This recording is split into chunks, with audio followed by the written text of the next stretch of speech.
Even after decades, some memories remained hauntingly vivid. A lone knight stood amidst the wreckage of a dark, desolate battlefield. He gripped his spear firmly, the weight of the moment pressing down on his shoulders. This was the day he had first set foot on the front lines at 25 years old. Shifting his gaze, the reality of war finally sank in. The knight remembered the heavy weight of taking his first life on the battlefield. Blood dripped slowly, staining the cracked and parched earth beneath him. Overwhelmed by the carnage, he sank to his knees amidst a sea of corpses. That single life was only the beginning. Soon the body count climbed past 2,000. Suddenly the scene shifted to a bright, peaceful mansion under a clear blue sky. Demian stood before two men as they informed him that his uncle would now control his deceased parents' insurance payout. The official gestured toward the paperwork, telling Demian to sign once he had finished his review. Demian glared at the documents, his eyes filled with suspicion as he ignored the man's attempt at reassurance. Growing impatient, the man pressured Demian to stop reading and just sign so they could finalize the deal. Demian sat beside his uncle, who maintained the facade of a caring relative. The uncle leaned in with a sly expression, promising to return the money once Demian reached adulthood. Beneath the table, however, Demian's hand gripped his clothes in a tight, silent rage. This moment marked the beginning of Demian's downfall, a day that would change his life forever. Suddenly, Demian ripped the document in half, his eyes burning with cold resolve. He demanded the insurance payout be deposited exclusively into an imperial bank account under his own name. As the shredded pieces fluttered through the air, his uncle stared in utter shock at the boy's sudden defiance. Demian made it clear that no one else could touch a single coin without his personal identification and signature. He added one final condition to ensure the funds were locked away from everyone but himself. His cold, calculating gaze made it clear he wasn't bluffing. The uncle's hand trembled with suppressed rage as he realized he was being outplayed. Finally snapping, the uncle lunges forward and grabbed Demian by the collar, screaming in a fit of desperation and rage. Demian remained completely unfazed, his lips curling into a mocking smirk as he admitted he was glad his uncle was still the same predictable scumbag. The uncle's face turned a deep shade of purple, his fury reaching a breaking point. Before another word could be spat out, Demian shut him up with a heavy, bone-crunching punch straight to the jaw.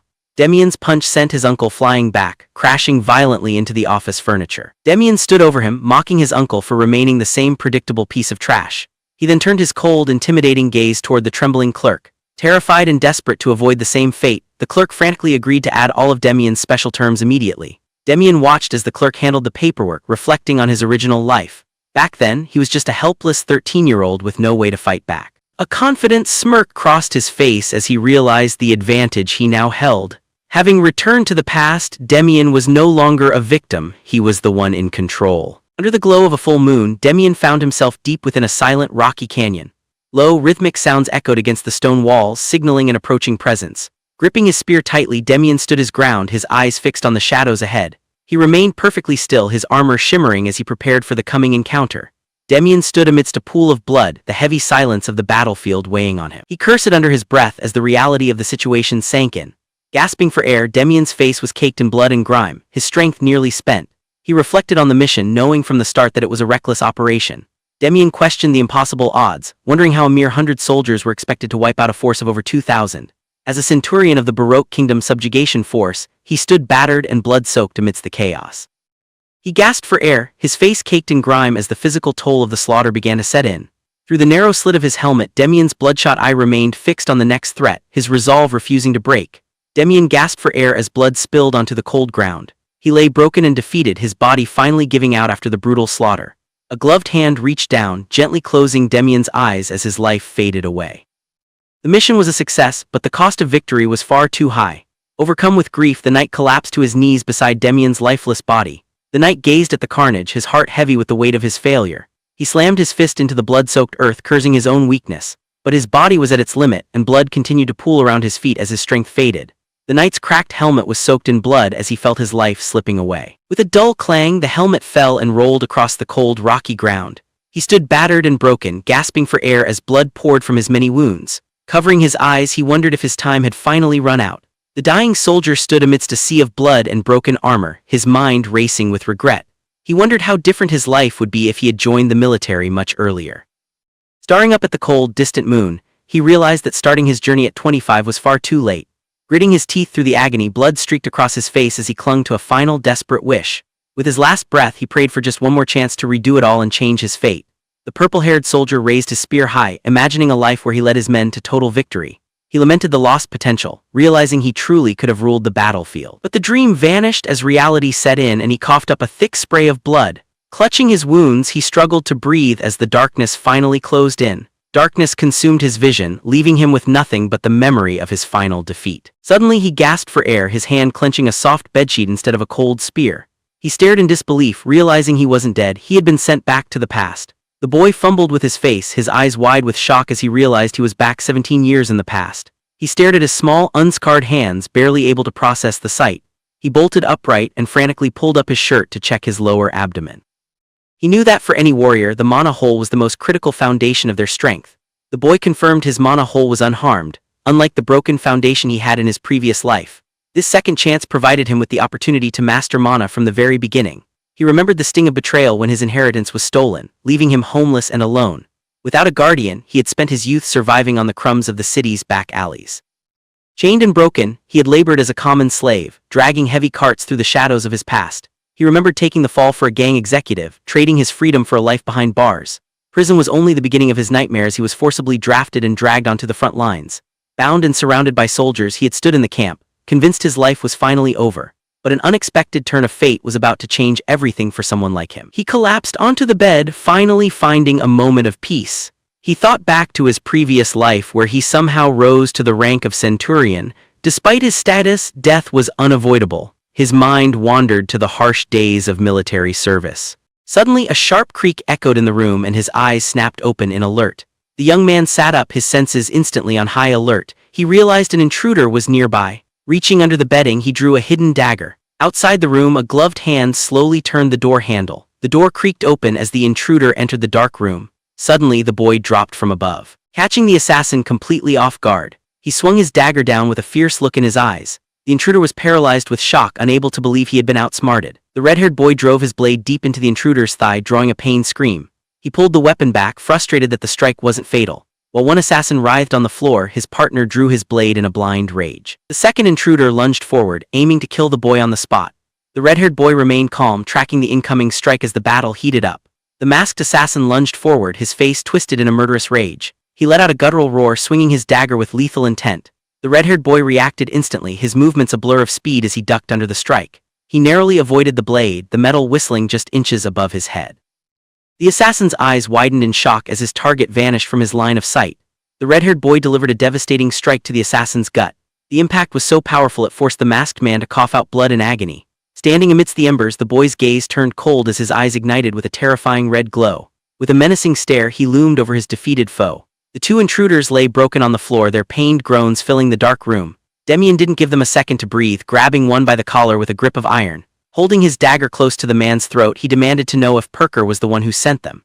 When the assassin hesitated, Demian unleashed a brutal, calculated assault to force the truth out. He repeated the name with a terrifying intensity that belonged to a seasoned killer, not a young boy. Leaving the blood-soaked scene behind, Demian walked away with a cold, unwavering gaze.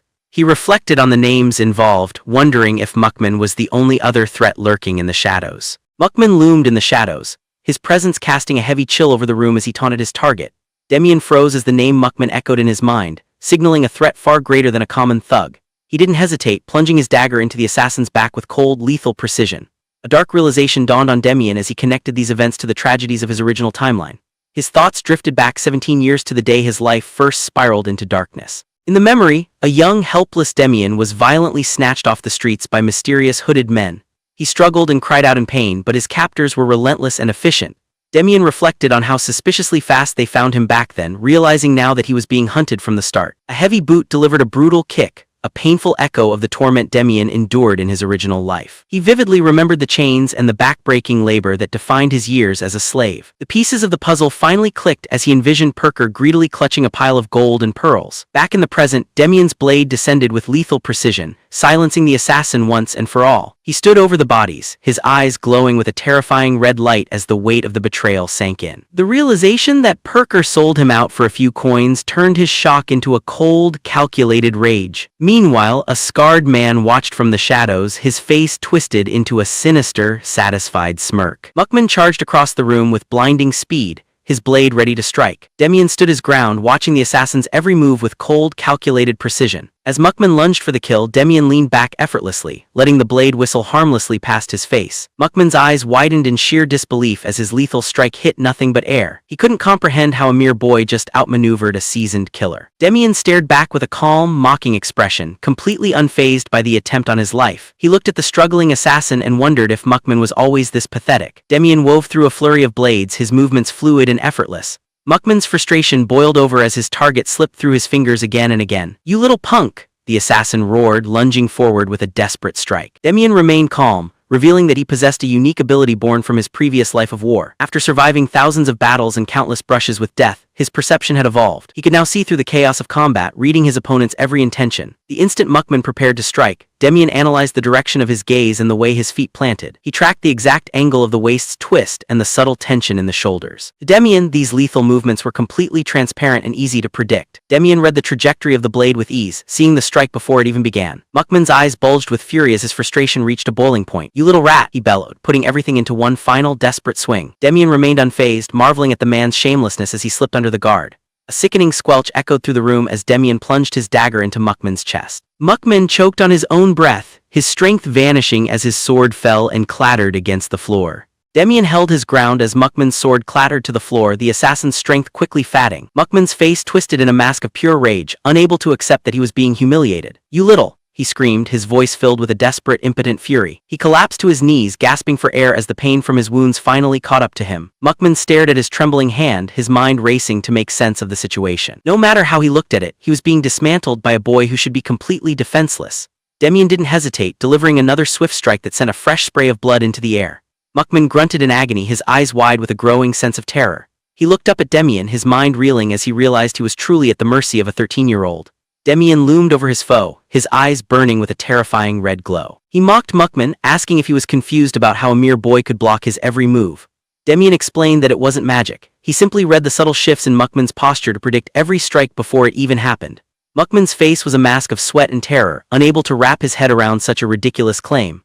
Without a hint of hesitation, Demian pressed his dagger against Muckman's chest, drawing a pained grunt. He told the assassin that whether he believed the truth or not didn't change the reality of his situation. Demian's gaze turned ice cold as he asked if he looked like he was playing games. He mocked Muckman's earlier threat about spreading rumors, pointing out the obvious flaw in his logic. Demian declared that Muckman was going to die right here, leaving no one alive to tell any tales. The sharp blade bit deeper into Muckman's skin as the finality of his fate set in. Demian loomed over the assassin, his gaze sharp and unforgiving.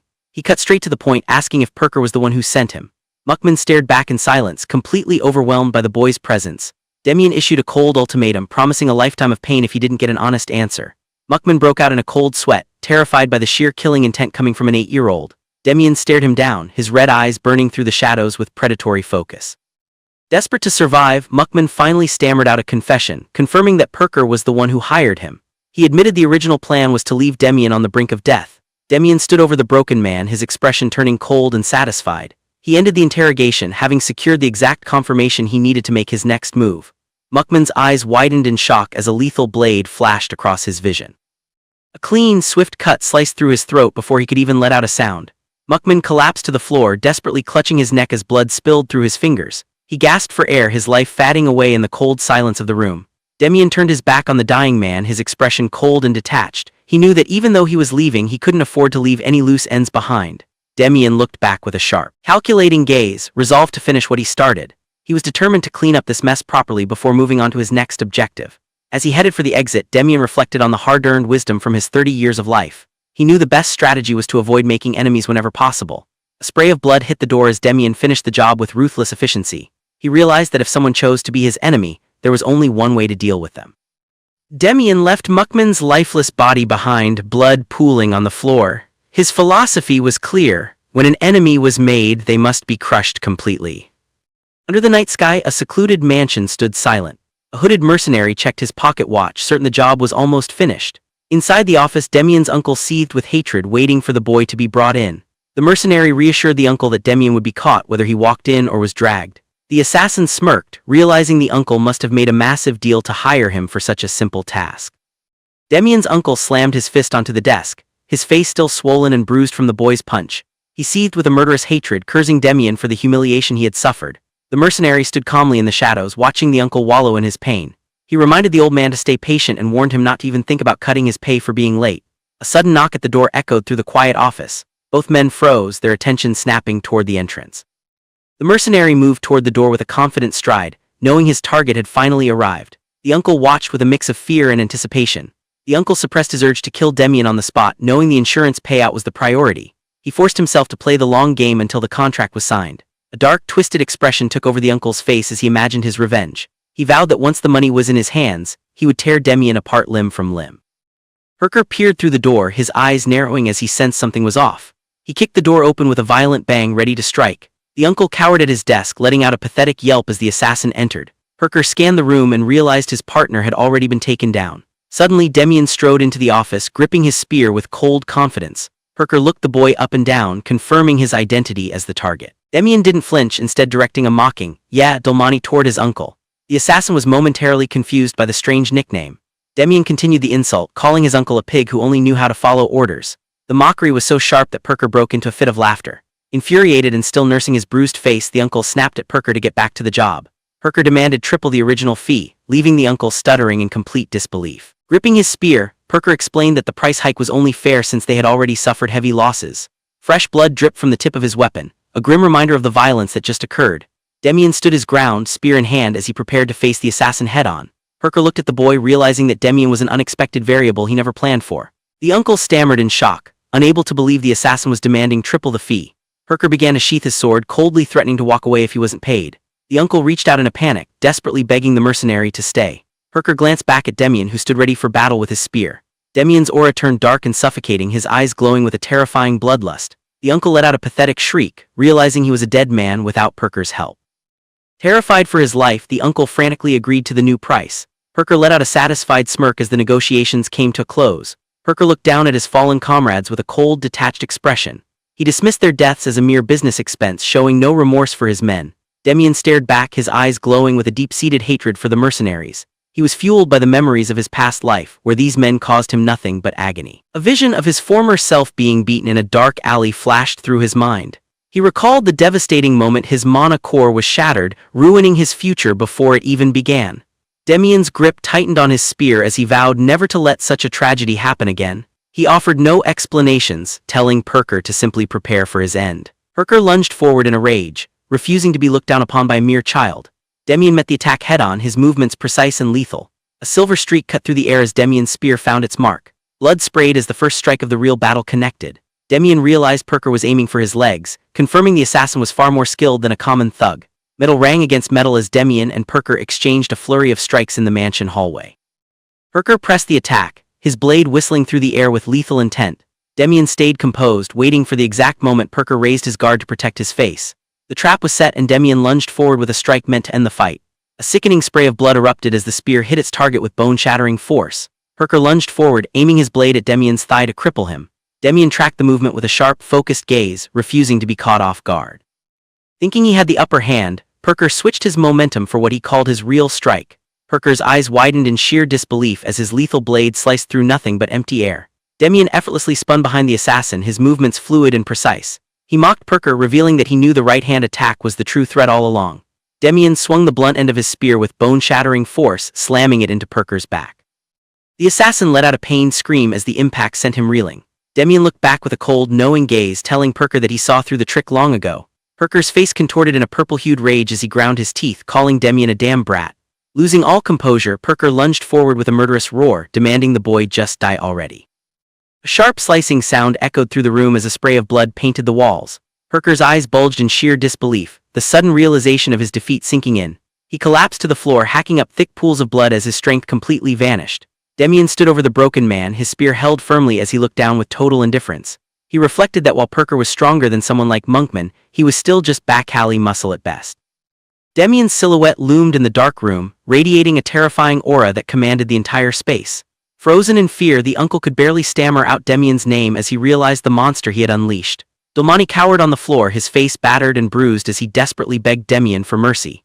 Demian remained silent, his heavy footsteps thudding against the floor as he slowly approached his terrified uncle. Losing all composure, Dolmani screamed in terror, scrambling away from the boy he once tried to exploit. A chilling scream pierced the night air, echoing from the windows of the silent mansion. Some time later, Demian sat comfortably in a study, carefully reviewing a set of official documents. He confirmed the deposit of 6 platinum and 650 gold, a massive sum that dwarfed common living expenses. Having finally settled the score, Demian's first priority was securing the insurance money that was rightfully his. Demian finalized his business with the clerk, entrusting him with the management of his newly secured fortune. The clerk bowed respectfully, grateful for the young boy's immense trust and the significant business he brought. Curious about the boy's next move, the clerk asked where he was headed, nodding that his previous transport had already departed. As a carriage rattled over the cobblestone streets, Demian prepared for the next chapter of his journey. Demian dropped a bombshell, calmly stating his intention to enlist in the army. The clerk was left speechless, unable to comprehend why a wealthy young boy would choose the grueling life of a soldier. Demian simply explained that his comrades were waiting for him there, his voice carrying a strange, nostalgic weight. The carriage made its way through the rugged mountain passes, carrying the former centurion toward his destiny. Looking out at the passing landscape, Demian's eyes were filled with a cold, focused resolve. He knew the truth. While his old friends might be there, the battlefield was the only place he truly belonged. A faint, knowing smirk played on his lips as he realized that for a man born for war, the army was the only home he had ever known. In 5 years, the world as they knew it would vanish. Soldiers would march through the streets, forcibly conscripting every young man in sight. A terrifying age of war was on the horizon, a slaughterhouse that no soul could escape. Demian reflected on his past life, regretting the time he wasted by not training his mana core at Demise Peak. He knew that joining the front lines at 25 was far too late. Enlisting now, at his current age, was the only way to change his destiny. His path was set. First, he would head to the capital to join the Teleport Mana Research Division for basic training. Demian centered himself within a massive, glowing magic circle, beginning the arduous process of tempering his mana. Once his foundation was solid, he would set his sights on the elite 3rd training camp. Looking out at the passing mountains, he resolved never to be a mere pawn swept away by the tides of history. As the carriage carried him toward his new life, Demian's gaze turned cold and predatory. He wouldn't just survive the coming era, he was going to rule it. 1 week later, Demian stood before a massive military fortress as the sounds of combat training filled the air.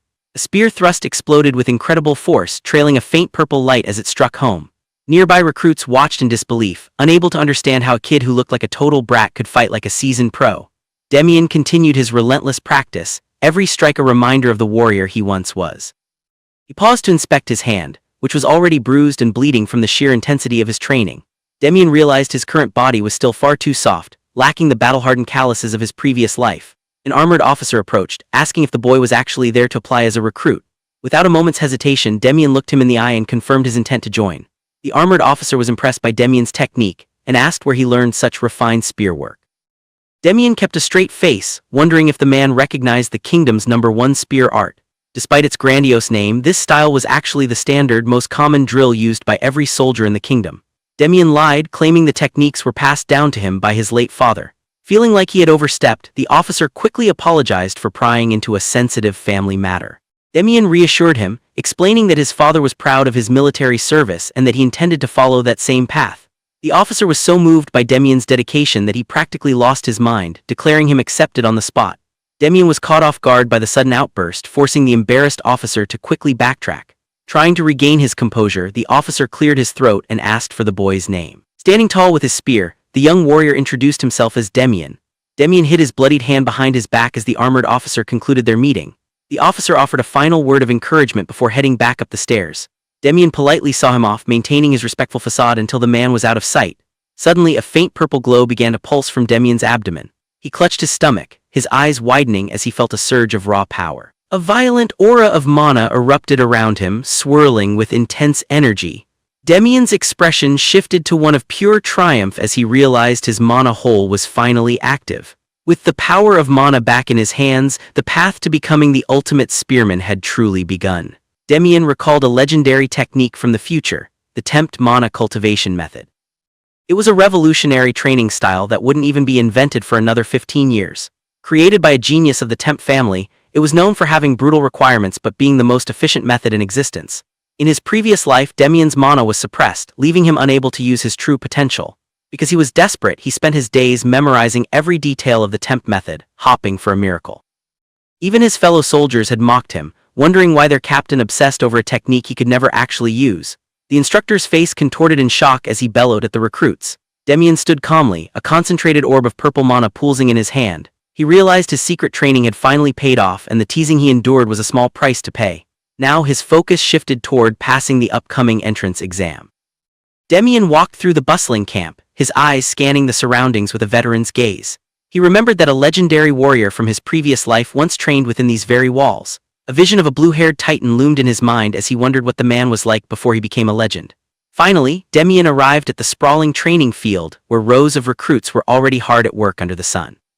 The first trial of the entrance exam began with a simple but grueling test, lifting a heavy boulder. Hoisting a 30-kilogram rock over one's head was no small feat, and it quickly separated the true warriors from the pretenders.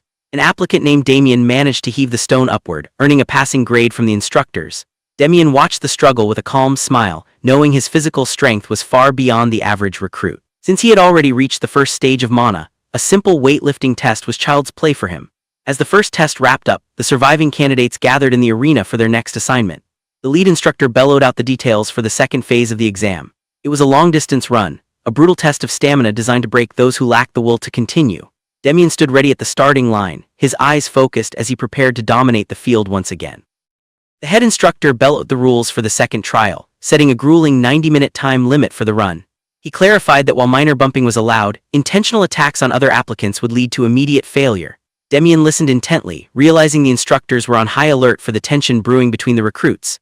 A group of rough-looking applicants eyed the competition, clearly planning to push the limits of the rules. The instructor issued one final warning: anyone who strayed from the designated track would be disqualified on the spot.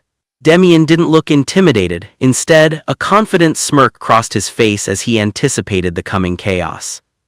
While the other recruits prepared, Demian took a moment to stretch and get his blood flowing. He was suddenly approached by a group of men who seemed to have a problem with his presence. Demian pointed to himself with a look of feigned innocence, asking if they were talking to him.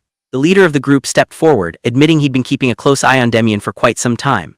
Demian confronted the blonde boy watching him, who admitted Demian's face looked strangely familiar. The boy stepped closer, asking if Demian understood the reason for his interest. He leaned in and whispered a secret that caught Demian off guard. He had seen him training with manhwa. Demian realized this stranger was dangerously perceptive, knowing commoners rarely had such secrets without powerful backing. Wary of the boy's intentions, Demian demanded to know his name. The blonde boy introduced himself with a bright smile as Adele. The name hit Demian like a lightning bolt as he realized this kid was from his own hometown.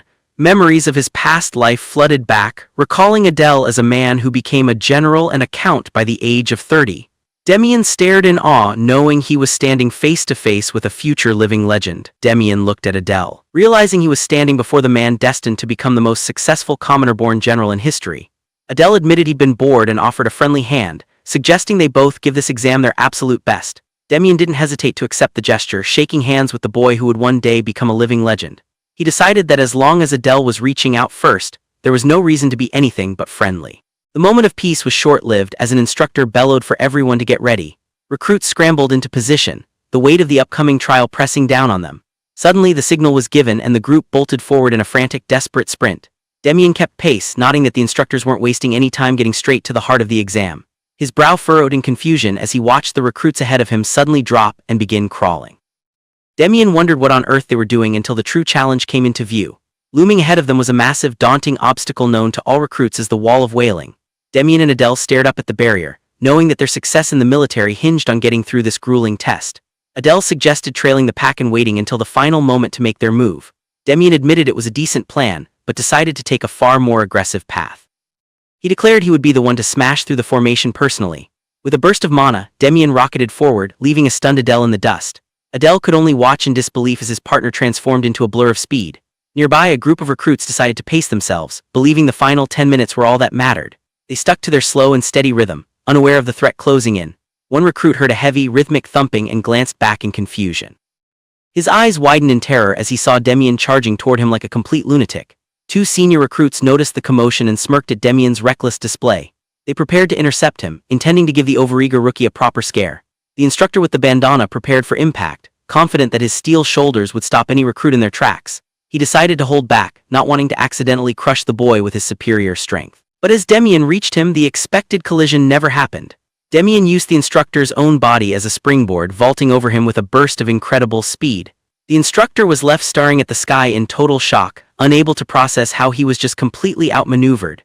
Demian hit the ground running, leaving a massive trail of dust as he rocketed toward the goal. Furious at the humiliation, the instructor bellowed for the others to stop Demian at all costs. The rest of the training staff scrambled to intercept, but Demian didn't even break his stride. He acknowledged that these instructors were stronger than the applicants, but to a former centurion they were still just low-level trainers. Demian wove through their legs and dodged every desperate grab with effortless precision. With one final surge of mana, he left the entire group in the dust, proving he was in a league of his own. Demian barreled through the crowd of recruits, his presence alone causing total confusion among the other applicants. He wore a determined smirk, focused solely on maintaining his lead and proving his superiority. In an instant, Demian ignited his mana and rocketed forward, carving a path of pure energy across the training ground. The other recruits gaped in disbelief, questioning if such an overwhelming display of power was even permitted in basic training. Fueled by a sudden wave of competitive spirit, the crowd decided to throw caution to the wind and charge after him. They rushed forward in a frantic swarm, hopping to mimic Demian's impossible speed.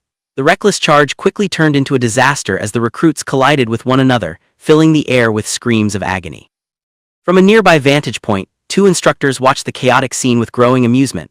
They realized this year's batch had a completely different energy, all thanks to the weirdo who just crashed their training session.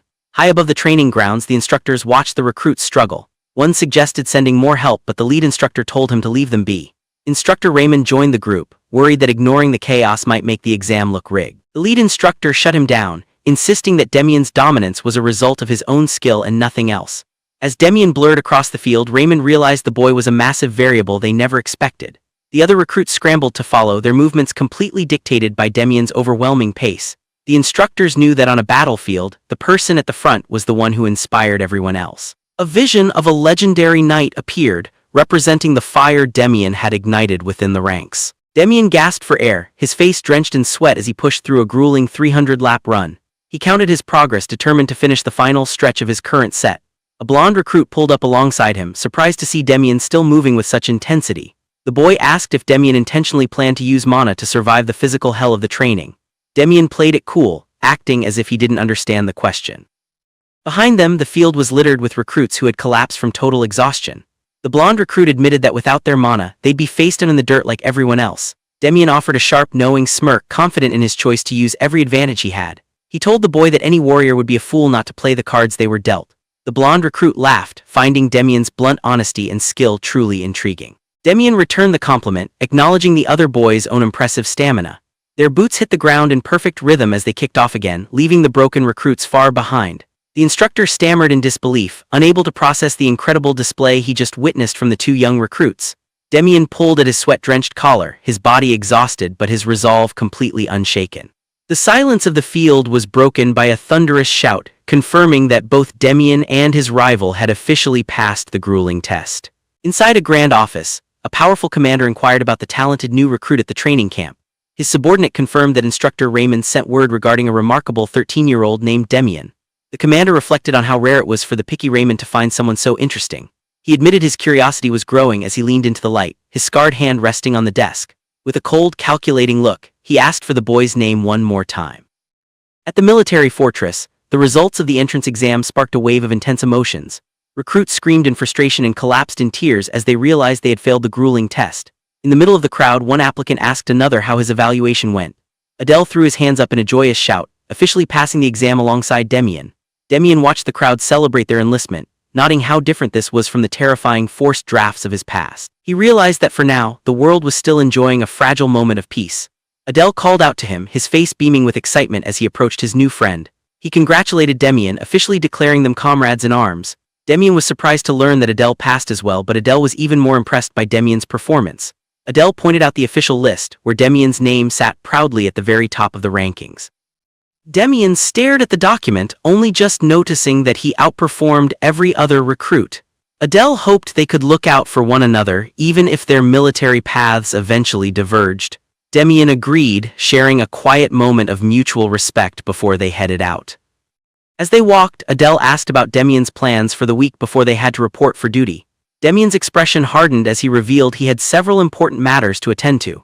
He walked away with a cold, determined look, ready to use his final days of freedom to prepare for the future. Adele asked Demian for specifics on his pre-enlistment plans. Demian kept it vague, saying he just needed to pick up some essentials. Adele suddenly remembered a helpful tip for new recruits. He warned that the standard-issue combat boots were notoriously stiff and suggested getting friction pads to save his feet. Demian stared back with a blank expression, simply acknowledging the advice. A memory flashed through Demian's mind of his past life where he suffered through the agony of ruined feet on the battlefield. He knew the pain of those boots better than anyone, but he kept his experience a secret. Demian thanked Adele for the tip, promising to keep it in mind. Adele found Demian's intense reaction to such a small piece of advice a bit strange. Demian turned the question back on Adele, asking what his plans were for the week. Adele waved it off, claiming he had a few things of his own to take care of. Demian watched him closely, sensing there might be more to Adele's agenda than he was letting on. Deciding not to pry, Demian said his goodbyes and headed out first. The two new comrades waved to each other, parting ways until they reported for duty. As Adele walked through the city alone, a mysterious hooded figure suddenly loomed behind him. Adele sensed the presence and quickly turned to face the stranger. The man revealed his face and Adele immediately recognized him as Alan. Demian watched Damien from afar, curious about the boy's relentless drive. He asked Damien why he was pushing himself so hard just to enlist in this place. Damien was caught off guard by the sudden, blunt question. Observing Damien's movements, Demian realized his mana control was far beyond that of an ordinary person. Damien joked, asking if Demian was just trying to brag that he wasn't some common treasure thief. Demian laughed, wondering if he really sounded that arrogant. Damien's expression turned serious as he looked toward the training grounds. He admitted that the military was the only place where he truly felt like he belonged. Demian offered a small, knowing smile in return. He realized Damien had his own burdens and secrets that he wasn't ready to share. A gut feeling told Demian that he would be seeing a lot more of Damien in the future. Demian was snapped back to the present when an old man in a hood addressed him.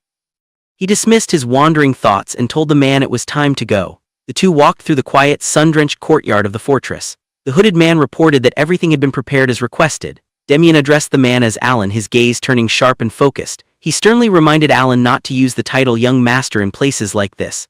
Alan quickly bowed, offering a sincere apology for his lapse in judgment. The pair continued their walk, heading deep into the heart of the castle to finalize their plans.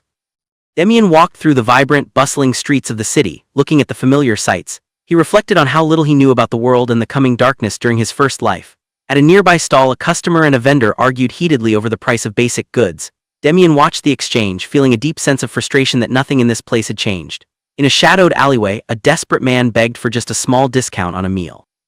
Seeing the same misery he witnessed years ago only drove Demian's resolve deeper. He knew that in 5 short years the peaceful atmosphere of this city would be completely erased by the fires of war. Before the world burned, he needed to move quickly and prepare himself for the coming catastrophe. Demian headed toward his first major objective, finding the Yerk Trading Company. He understood that once the Age of War began, practical artifacts, weapons, and food would be the only things that truly mattered. Knowing that merchant guilds would soon become the most powerful entities on the battlefield, Demian navigated the narrow backstreets. He reflected on his past, determined to use his knowledge to stay one step ahead of history.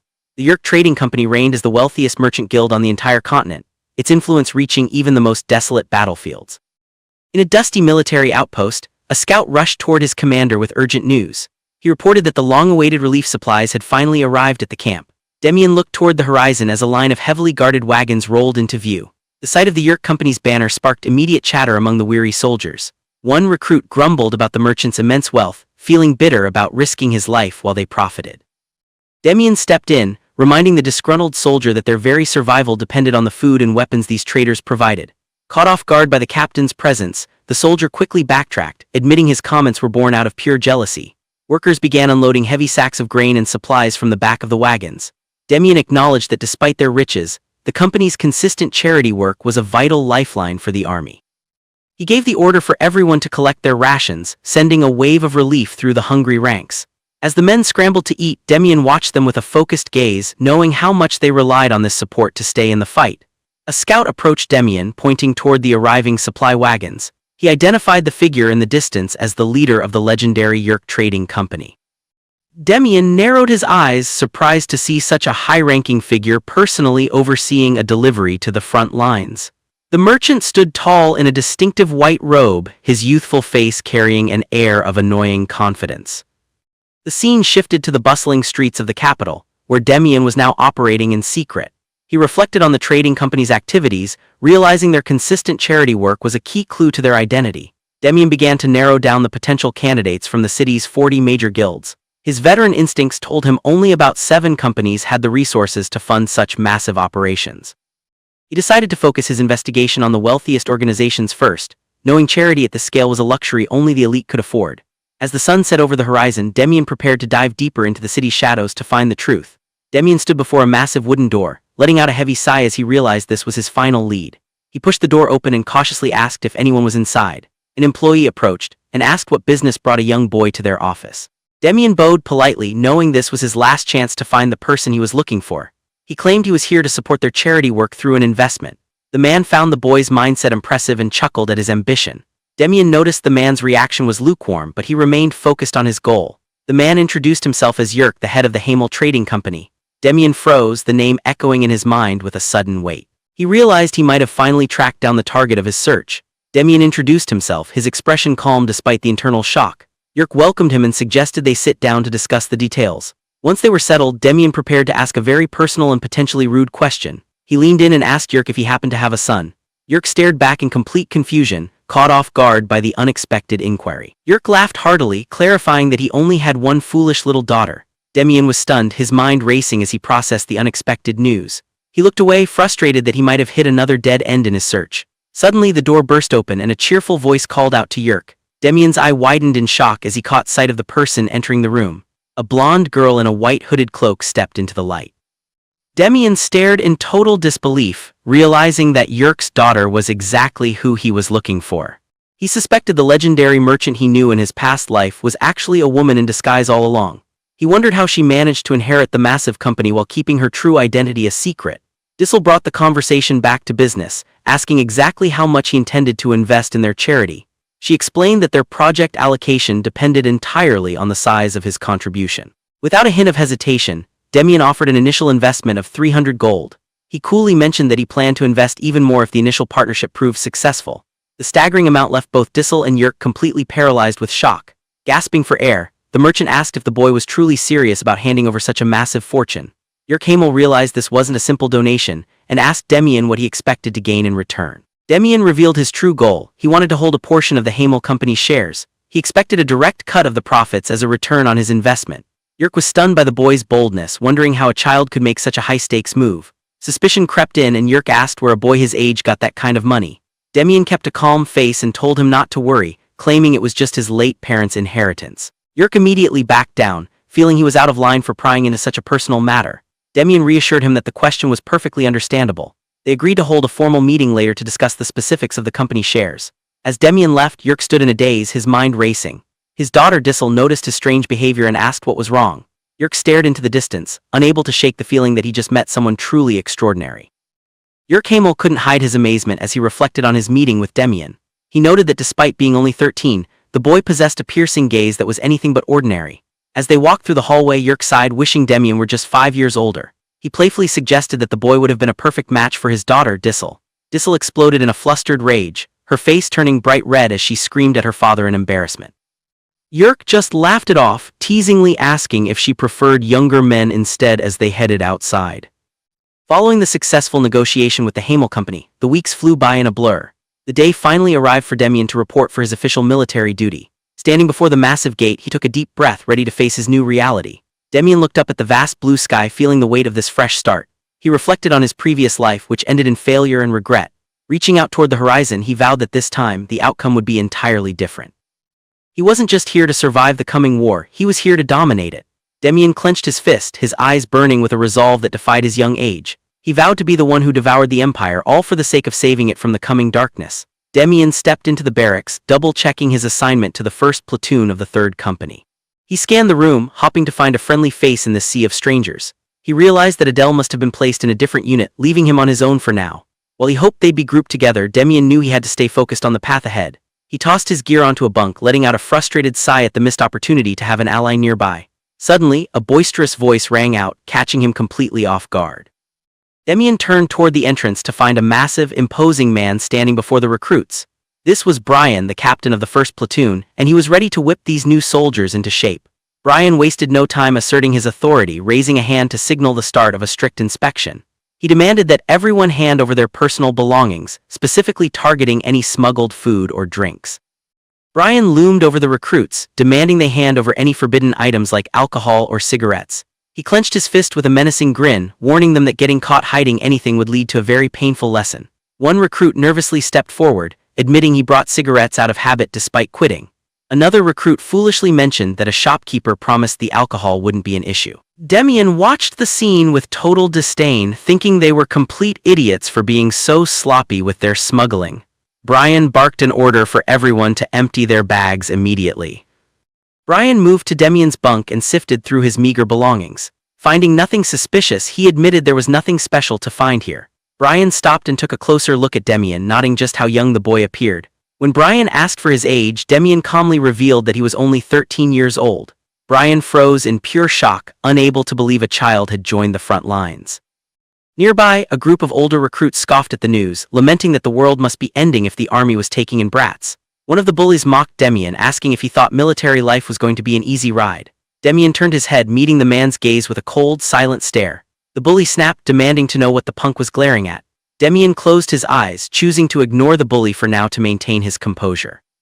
But deep down, he was burning the man's face into his memory, promising to show him exactly what a real monster looked like. The bully suddenly shivered, feeling an inexplicable chill crawl down his spine as if he were being hunted. Nearby, the platoon captain singled out a nervous recruit and demanded he empty every single item from his bag. The recruit tried to hide his fear, but the captain's menacing presence quickly broke his resolve. Terrified that the captain might personally search him, the recruit frantically dumped his hidden contraband onto the table. The platoon captain then addressed the entire barracks, issuing a final, stern warning to the group. He made it clear that anyone caught hiding items would spend the entire night running laps around the drill yard. The recruits stared in horror, already feeling the exhaustion of the grueling punishment. As the captain barked out his final orders, Demian watched the chaos with a calm, approving gaze. He found the strict discipline of the camp impressive, realizing this environment was exactly where he belonged. The platoon captain finished the inspection and decided to appoint a temporary squad leader. He needed a reliable person to give orders while he was away. He checked his notes, recalling a recruit with an exceptional academic background. He called out for Demian, scanning the room to identify the standout student. His gaze landed on a muscular recruit he noticed earlier. He knew a leader needed both skill and strong character to command respect. The captain approached the man and asked if he was Demian. The recruit confirmed his identity with a sharp "Yes, sir." The captain froze, realizing the person he had in mind wasn't the one with the top grades. He looked around in confusion, wondering who the real high achiever could be. He finally looked down and spotted the real Demian kneeling right in front of him. The captain looked down at Demian, confirming that the boy was indeed only 13 years old. Kyle seethed with frustration, disgusted by the idea of a child being given a position of authority. He turned to the other recruits, loudly complaining that the military was no place for games. Kyle stood up and argued that a squad leader needed proper presence to represent the captain. He pointed an aggressive finger at Demian, warning that discipline would crumble if a brat was put in charge. Demian found the whole thing a nuisance, but Kyle's constant badgering was starting to get under his skin. He decided it was time to play along and give the muscle-bound recruit a taste of his own medicine. With a mocking smirk, Demian remarked that he'd definitely do a better job than a brainless meathead. Kyle's jaw dropped in pure shock as he struggled to process the insult from the young boy. The captain ignored the outburst and called out to Kyle, ready to make his final appointment for the squad leader. The captain grabbed Kyle by the collar, his eyes glowing with a menacing red light. He warned Kyle that another insult toward a comrade wouldn't end with just a warning. Kyle trembled under the captain's intense pressure, his bravado completely shattered. With a cold stare, the captain demanded to know if he had understood. Kyle quickly submitted, sweating as he offered a respectful "Yes, sir." The captain let go but acknowledged that Kyle's point about leadership wasn't entirely wrong. He noted that anyone holding the rank of squad leader needed the skills to back up their authority. Seeing an opportunity, Kyle suggested a way to test the boy's worth. He caught himself before calling Demian a brat again, remembering the captain's warning. Kyle offered to personally whip Demian into shape to prove if he was fit for command. He claimed that if Demian could earn respect here, no one would ever question his leadership. The captain turned to Demian, asking if he was actually okay with this arrangement. Demian closed his eyes, realizing this was the perfect chance to establish some much-needed discipline. He agreed to the challenge, his voice calm and full of hidden confidence. Demian pointed a finger at the massive recruit, a mocking smirk playing on his lips. He asked if all he had to do was smash this musclehead to settle the matter. Kyle's face contorted in pure shock and rage at being called a musclehead by a mere child. The captain asked the recruits if they agreed with the challenge, and the room rang with their enthusiastic approval. Seeing no reason to delay, he ordered the entire group to move toward the training yard immediately. Demian and the others filed out of the building, their steady footsteps echoing through the hallway. Kyle wore a sinister, confident smirk, clearly eager to put the young recruit in his place. He declared that the sparring match would begin without a moment's hesitation. Demian remained perfectly calm, his focused gaze showing that he wasn't intimidated by the massive soldier. Demian and Kyle squared off in the center of the training yard, surrounded by a circle of curious recruits. The captain set the stakes, announcing that the spar would end only when someone surrendered. Kyle wore a cocky smirk, his eyes burning with a desire to crush the brat standing before him. Demian remained unfazed, his expression cool and composed as he gave a sharp nod of confirmation. The captain bellowed the start of the match, and the crowd went silent. The two combatants stood apart on the dusty ground, the air thick with anticipation. Kyle flexed his massive arms, looking down at Demian with a mix of pity and malice. Unimpressed by the display of brawn, Demian delivered a biting retort that cut right through Kyle's ego. Kyle lunged forward with a roar, declaring that Demian's mouth was the reason he was getting beaten like a dog today. Demian watched the charge with a calm gaze, nodding that Kyle's speed was better than he first thought. He compared the recruit to soldiers from his past life and admitted the big guy wasn't half bad. But not bad was still miles away from being a real threat. As a heavy fist whistled toward him, Demian effortlessly slipped the punch with a precise, fluid movement. He remained completely unfazed, concluding that Kyle was nowhere near his level. Kyle froze, his eyes bulging in utter disbelief as his strike hit nothing but air. He realized with a chill that it felt like the boy knew exactly where the fist was headed before it even moved. Kyle's frustration peaked as he threw another desperate punch. Demian found the recruit's movements painfully sluggish as he effortlessly slipped the strike. Kyle's rage boiled over as he switched to a grappling move. He lunged forward with everything he had, intending to catch the boy in a crushing grip. Demian remained a blur of motion, diving under the massive recruit's reach. Kyle's eyes bulged in shock as his target vanished from his sight once again. The big man frantically searched for the boy, but Demian was already standing directly behind him. Demian's eyes ignited with a terrifying red glow as he unleashed a mana-charged punch. The strike slammed into Kyle's chest with bone-shattering force, sending a shockwave through his massive frame. Kyle gasped for air, his body buckling as the impact forced the breath from his lungs. Demian watched calmly, certain that such a clean hit would keep any ordinary recruit down for good. To his surprise, Kyle ground his teeth and forced himself back onto his feet. Demian acknowledged the man's toughness, realizing this fight wouldn't be as short as he thought. Kyle's face twisted into a mask of pure, unbridled rage as he bellowed a death threat. Losing all sense of reason, the massive recruit charged forward like a maddened bull. He lunged at Demian with everything he had left, desperate to crush the boy who humiliated him. Demian didn't even flinch, his cold gaze tracking the incoming assault with lethal precision. Demian decided it was finally time to end this farce. He lunged forward and delivered a devastating blow straight to Kyle's solar plexus. The impact was bone-shattering, sending Kyle flying backward with a pained scream. Kyle crashed violently into the dirt, his eyes rolling back as he lost consciousness instantly. The other recruits watched in absolute horror, unable to process how a child just dismantled their strongest peer. Demian casually brushed the dust off his hands, looking down at the defeated meathead with total indifference. He turned his gaze toward the rest of the group, his expression shifting into something cold and predatory. With a chilling calm that silenced the entire yard, he asked if anyone else was brave enough to take a turn. The recruits looked on in stunned silence, unable to believe what they just witnessed. The official announcement rang out across the field, declaring Demian the winner of the duel. The wide courtyard fell quiet as the news spread. Demian was officially appointed as the new squad leader. Sometime later, a battered Kyle stepped out of the infirmary, his pride as wounded as his body. He walked through the barracks, brooding over the fact that he had to be carried away after losing consciousness. Kyle racked his brain, but the memory of the fight was a complete blur after Demian landed a hit on his right side. A flash of the battle returned to him, showing the sheer speed and power of the boy's assault. He realized with a chill that Demian's very first hit was enough to completely knock his lights out. Kyle walked down the hallway, his head hung low as he reflected on his humiliating defeat.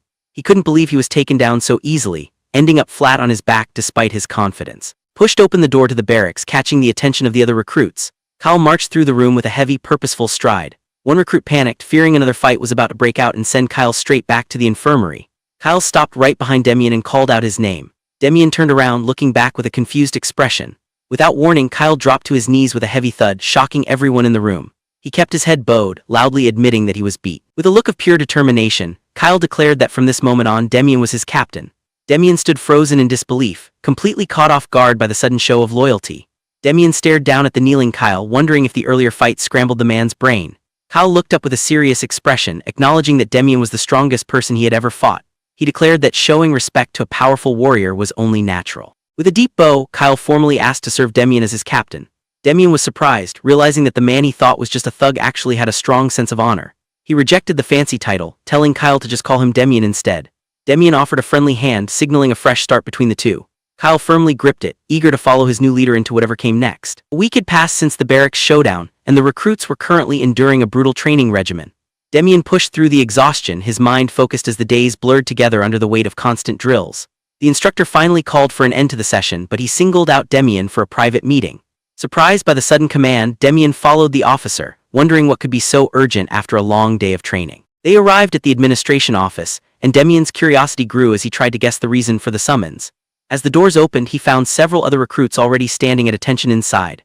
Realizing he wasn't alone, Demian joined the group, ready to hear whatever announcement the military had in store. Down at Demian, accidentally calling him a shrimp out loud. He quickly tried to cover his slip-up, but his gaze remained fixed on the young recruit. Kyle noted Demian's pouty expression, thinking he looked exactly like a praying mantis. He imagined the hilarious contrast of Demian standing next to a mountain of a man like himself.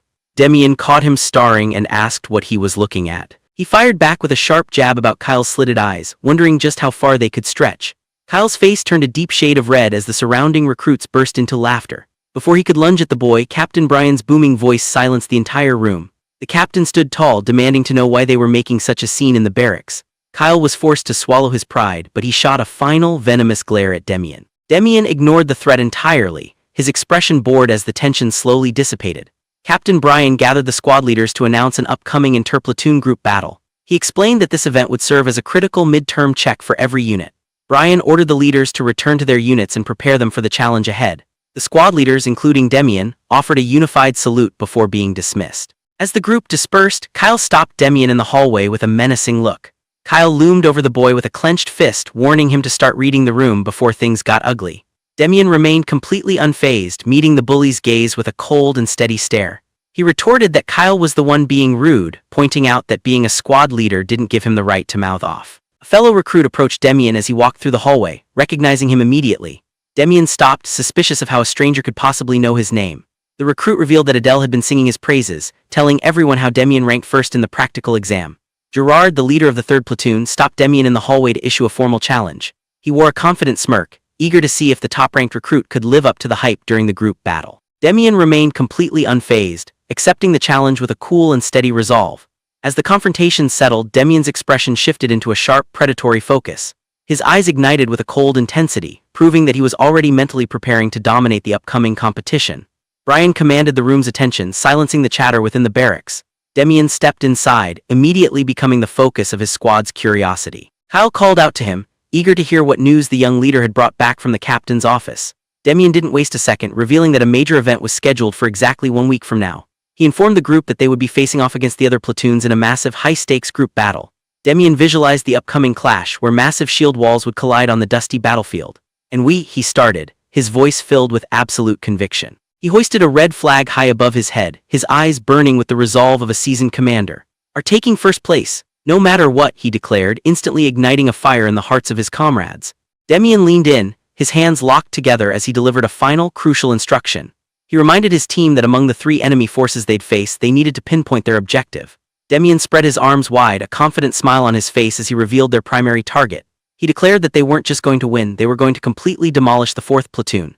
Demian's expression shifted, his eyes igniting with a terrifying red glow. His voice dropped to a chilling whisper as he singled out the one person he wanted to break, their squad leader. By the 2nd week of training, the atmosphere on the grounds shifted completely. Captain Brian addressed the recruits, declaring that the Army's sole purpose was victory through competition. He announced the start of large-scale battle tactics, a crucial phase of their military education. Brian noted that while this was a group exercise, any warrior who stood out would be rewarded with extra points. The recruits roared their acknowledgement, their spirits high for the coming challenge. Demian recognized the strategic move, knowing those points were the key to being assigned to a prestigious officer track. A cold, confident smirk crossed Demian's face as he prepared to give it his all. The day's lesson officially began with the triangle formation, a powerful offensive tactic used to pierce through enemy lines. Captain Brian demonstrated the triangle formation, tracing a glowing outline in the air to visualize the tactic. Demian watched intently, his mind already analyzing the strategic advantages of the maneuver. He knew this formation hit with the destructive force of a massive arrow, designed to pierce through the heart of an enemy line. But the veteran in him remembered the danger. If the front collapsed, the entire unit would crumble behind it. Demian realized that for the power to explode forward, the tip of the triangle had to remain unbreakable. He looked at his comrades, certain that their platoon finally had the right person to lead such a high-stakes charge. Brian bellowed for the recruits to begin practicing the formation directly on the field. He ordered the platoon to split into 2 separate groups to test their coordination and strength. Brian assigned Kyle to lead one side, taking charge of the other formation himself. Kyle grinned competitively at Demian, vowing that he wouldn't be the one losing this time. Demian ignored the provocation and gathered his assigned group, his presence commanding immediate attention. He told his squad they would form the triangle exactly as the instructor explained, moving with practiced efficiency. A recruit looked at Demian with a mix of confusion and awe, questioning if the boy had done this before. Demian told his teammates that his tactical knowledge came directly from his father's military background. He watched the opposing team, predicting they would stick strictly to the instructor's standard formation. With a knowing look, Demian leaned in to whisper a specific counter-strategy to his squad. On the other side, Kyle grinned with anticipation, eager to start the fight. Demian began positioning his men, placing the strongest recruits directly behind him. He ordered the shorter soldiers to the outer edges to create a seamless shield wall. The squad locked in, their formation looking like an unbreakable wooden fortress. Kyle observed the defensive setup but remained completely unfazed. He resolved to use brute force to shatter the line, ordering his team to charge at full speed. The captain bellowed the command to begin the sparring match. Demian's squad moved in perfect sync, their shield wall advancing with rhythmic precision. Peering from behind his wooden shield, Demian was satisfied with his team's tight formation. He realized the enemy line led by Kyle was finally within range. Demian barked a command to accelerate, pushing his men into a high-speed charge. The two formations thundered toward each other, the ground shaking beneath their heavy boots. Suddenly, a violent purple aura erupted from Demian as he prepared to take center stage. He revealed that he purposefully saved his mana during training specifically for this decisive moment. Demian shouted that he must make full use of his power for this decisive moment. A violent purple aura erupted from Demian as he slammed his shield into the enemy line with crushing force. Sweat poured down Demian's face as he bellowed for his men to push harder against the wall of shields. Executing his strategy, Demian commanded his squad to aim for the gaps in the formation. The enemy recruits hesitated, unsure who should step up to block the incoming pressure. Demian's eye glowed with a cold intensity as he spotted the perfect opening created by the enemy's momentary doubt. Demian bellowed the signal to strike. His squad thrust their spears through the breach in perfect unison. Recruits tripped and fell as the formation crumbled under the intense pressure. Kyle bellowed at his men, ordering them to get back on their feet immediately. Seeing his squad falter, Kyle decided to take the lead and charge forward himself. A heavy shield bash stopped him dead in his tracks. Demian intercepted the strike, meeting Kyle's force with his own.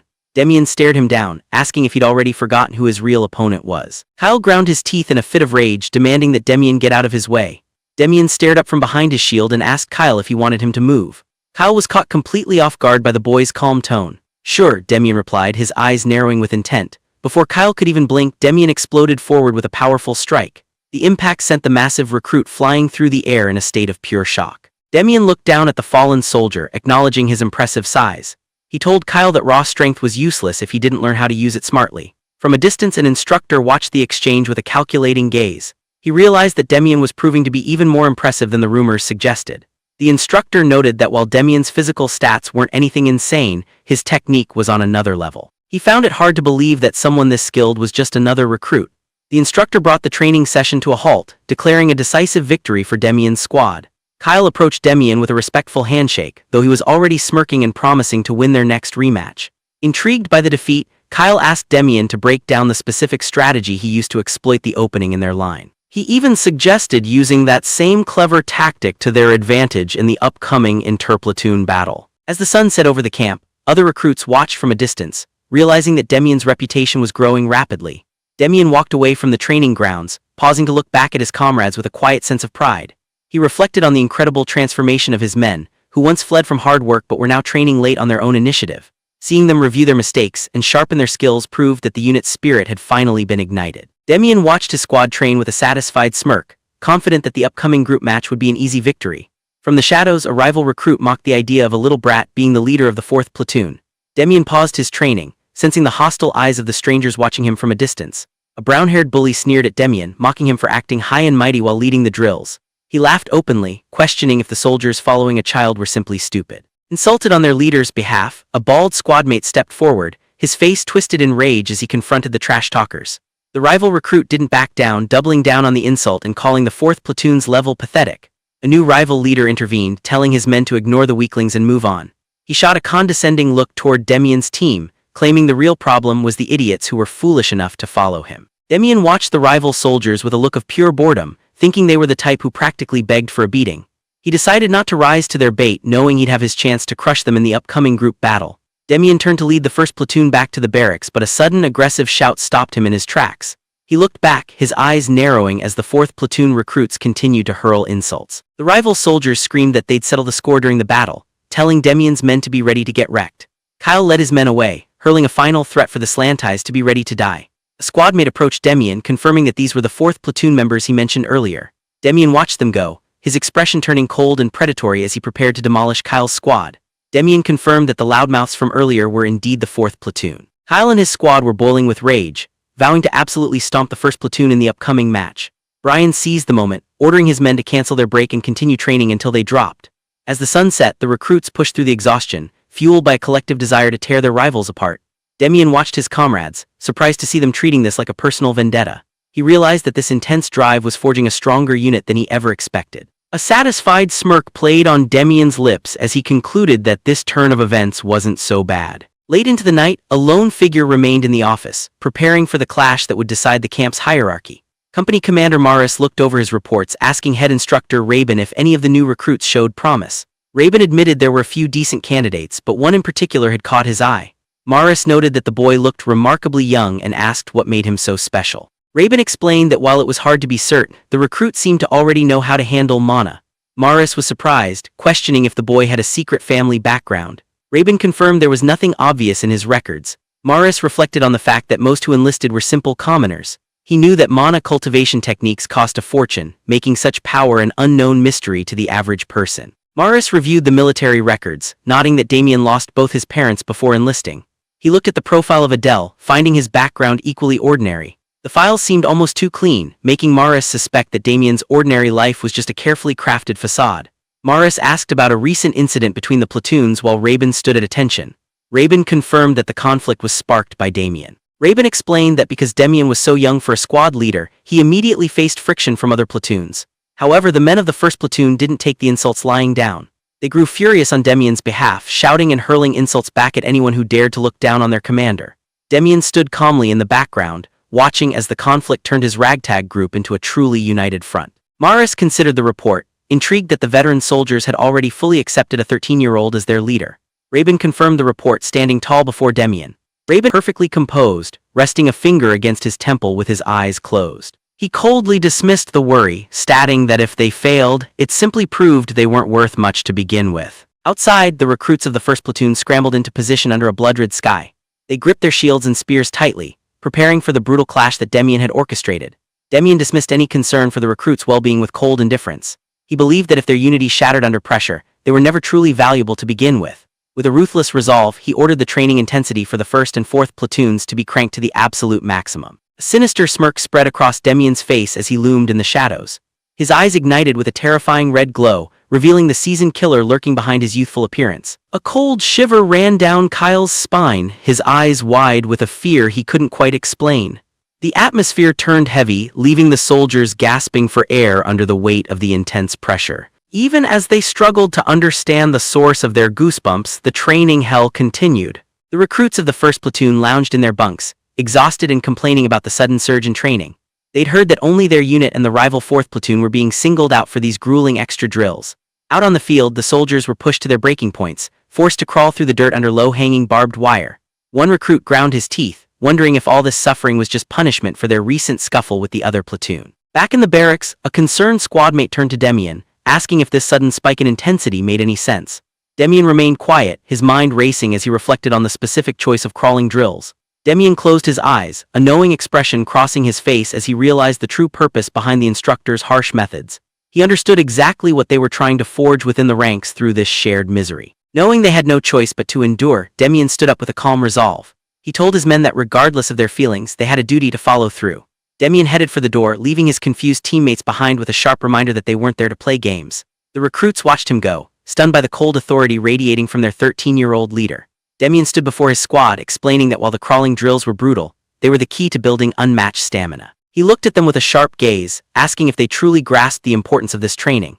The recruits were taken aback by his intensity, realizing that even their young leader was fully committed to this grueling path. They acknowledged that complaining would get them nowhere in the long run. Demian's expression softened into a reassuring smile, acknowledging how difficult this first experience would be. He promised to guide them through the hardship, urging them to hang in there. One recruit nervously asked if they'd actually be training on the jagged, rocky field outside. Demian mocked the idea of comfort, asking if they expected the army to lay out fluffy blankets for them. Demian watched Demian closely, nodding that the boy spoke with the authority of someone who had lived through this countless times. Demian didn't hesitate to confirm it, his voice carrying a weight that far exceeded his years. A dark memory flashed through Demian's mind of his past life on the front lines. He remembered the cold, muddy ground of the battlefield where he spent years pressed flat just to stay alive. His eyes burned with a haunted intensity as he recalled the true cost of survival. Demian reflected on the true purpose of the grueling crawling drills, knowing that physical exhaustion was just the beginning. He understood that stacking more pain on top of an already brutal schedule was a deliberate tactic to build extreme stress. As recruits dragged themselves through the dirt and under jagged barbed wire, their bodies became covered in painful cuts and bruises. Demian knew that when soldiers reached their breaking point, the mental strain became even more dangerous than the physical toll. In the heat of the moment, tempers flared as exhausted men began to snap and turn on one another.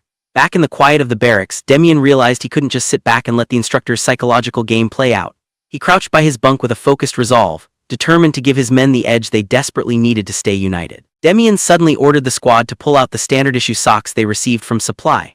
The recruits looked on in total confusion, wondering why their leader was suddenly interested in their laundry. With a confident smirk, Demian promised to show them a little magic that would change everything. Demian gripped a long strip of white cloth with a determined grin. He knew exactly how to turn this grueling military training to his advantage. Out on the training field, the instructor stood before the first platoon to begin the day's session. The recruits stood at attention, responding with a unified shout as attendance was taken. The instructor wasted no time, announcing that today's focus would be the low crawl. He looked over the group with a stern gaze, ready to push them to their physical limits. He called his assistant forward to demonstrate the proper technique for the recruits. The assistant quickly dropped to the dirt, gripping his spear as he prepared to show the correct form. As the assistant dragged himself across the rough ground, the instructor explained the importance of staying low. He emphasized keeping the spear held straight ahead while maintaining a flat profile against the earth. Captain Brian explained the mechanics of the low crawl, pointing toward the daunting barbed wire course. The recruits of the first platoon roared their readiness in a unified shout that echoed across the training grounds. Brian observed the group, noting the fierce determination in their eyes that set them apart from the lackluster 4th platoon. With a thunderous command, Brian ordered Squad 1 to charge into the obstacle course and clear it with speed. Demian led the charge with a guttural roar, diving headfirst into the dirt to begin the grueling drill. The recruits scrambled through the dust, their limbs moving in a frantic rhythm as they navigated the sharp wire and rough terrain. Brian watched the intense display with a furrowed brow, troubled by the sudden change in the training schedule. He wondered what Company Commander Morris was plotting by forcing these recruits into advanced crawling drills 2 weeks ahead of schedule. Captain Brian watched the first platoon closely, knowing exactly how much this grueling drill burned. He expected the recruits to be stumbling and gasping for air by now, but the reality on the field was far different. Brian's eyes widened in sheer disbelief as he tracked the impossible speed of the unit. Demian and his squad tore through the course, letting out a thunderous roar as they blasted through every obstacle like a force of nature. Brian was left stunned, unable to comprehend how these brats were moving like seasoned maniacs during their very first time crawling. A recruit from the next squad approached the distracted instructor, calling out to finally get his attention. Brian snapped out of his daze, his face pale with shock as he realized he was completely lost in the spectacle. The recruit asked when it was finally time for Squad 2 to move out into the dirt. Still flustered by the first platoon's performance, Brian stammered out a frantic command for the next group to go. Demian and the first platoon tore through the crawling course with a thunderous roar, moving with a ferocity that left everyone else in the dust. The recruits from Squad 2 watched in horror, convinced they were witnessing a pack of starving berserkers rather than fellow trainees. Captain Brian stood in a daze, his authority forgotten as he watched the impossible spectacle unfold. Demian stood up and caught his breath, knowing his performance had just set a record that even a veteran instructor would find impossible to believe. Adele rushed over, completely blown away by the speed and coordination the squad had just displayed. Demian brushed himself off, acknowledging that the rough terrain would have been a nightmare without his secret weapon. Kyle and the others gathered around, laughing as they revealed the makeshift elbow and knee pads they wore under their uniforms. The squad hailed Demian as a genius, realizing his simple trick of cutting up socks saved them from a world of pain. Brian bellowed that the crawling drills for the first platoon were finally over. He dismissed the exhausted recruits, ordering them to return to the barracks. Brian caught up with Demian, asking where he learned such a clever trick with the makeshift pads. Demian stuck to his cover story, claiming the knowledge was passed down from his late father. He added a final, crucial piece of advice for the captain. Demian warned that the most important rule was to never, ever let an instructor catch you using shortcuts. Brian erupted in laughter, calling Demian a true master of the craft. The captain delivered a massive, celebratory slap to Demian's back. Demian struggled to stay upright, cursing the man for hitting with such unnecessary power. Demian eyed the weapon racks, nodding that only shield and spear training remained. He anticipated finally learning the kingdom's finest spear art, a style he knew all too well. This finest art was often dismissed as crude by those favoring prestigious household styles. However, Demian knew that mastering it to the end made it just as formidable as any elite technique. In his previous life, this humble spear art was his only path to survival. While others quit after the basics, he had pushed himself to the absolute limit. His dedication led him to slightly better results until a fateful meeting with his master. Under that mysterious figure's guidance, Demian's strength reached heights he never thought possible. Back in the present, Demian looked toward the future with a nostalgic smile. He wondered if his master was still the same walking legend he remembered. With a quiet hope, he resolved to cross paths with his old mentor once again. Exhausted soldiers shuffled down the hall, complaining about a brutal guard drill in the freezing cold. Kyle noticed the 4th platoon had also wrapped up their training. Demian watched them closely, sensing a shift in the atmosphere.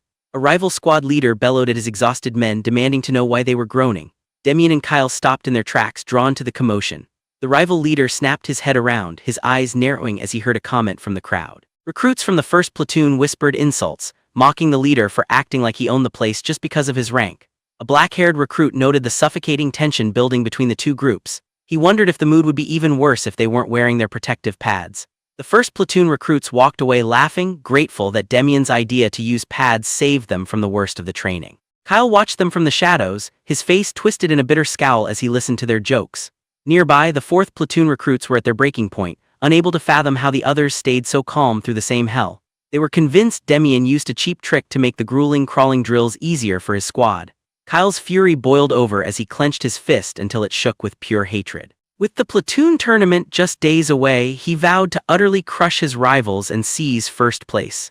Demian remained completely unfazed by the growing animosity, his eyes filled with a cold, veteran resolve. The days of intense preparation quickly slipped by as the sun set over the rugged mountain peaks. Finally, the morning of the highly anticipated platoon tournament arrived. Captain Brian stood before the assembled troops as 4 distinct platoons waited at attention. He confirmed everyone was present, and a thunderous "Yes, SIR" echoed through the training yard. Brian announced that the tournament brackets would be called shortly and ordered the men to stand by for their matchups. Amidst the waiting soldiers, Kyle turned his attention to Demian. He called out the boy's name, catching him off guard. Kyle narrowed his eyes, sensing a shift in the young squad leader's presence. He admitted that Demian felt different somehow, though he couldn't quite put his finger on what changed. Kyle continued to study him intently, wondering if his mind was playing tricks on him. He eventually blurted out the question, asking if Demian actually got taller. Demian didn't miss a beat, casually chalking it up to a simple growth spurt. A bald recruit nearby burst into laughter, calling out Kyle for his ridiculous observation. He pointed out that Demian was already quite tall to begin with. The man continued to tease Kyle, telling the giant to stop picking on the kid just because he was freakishly huge himself. Kyle broke into a cold sweat, wondering if Demian sensed his gaze through pure instinct. While others slept, Melpo pushed his mana cultivation to the 2nd stage, feeling a significant surge of internal power. He had been relentlessly practicing his mana arts every single night since arriving at the camp.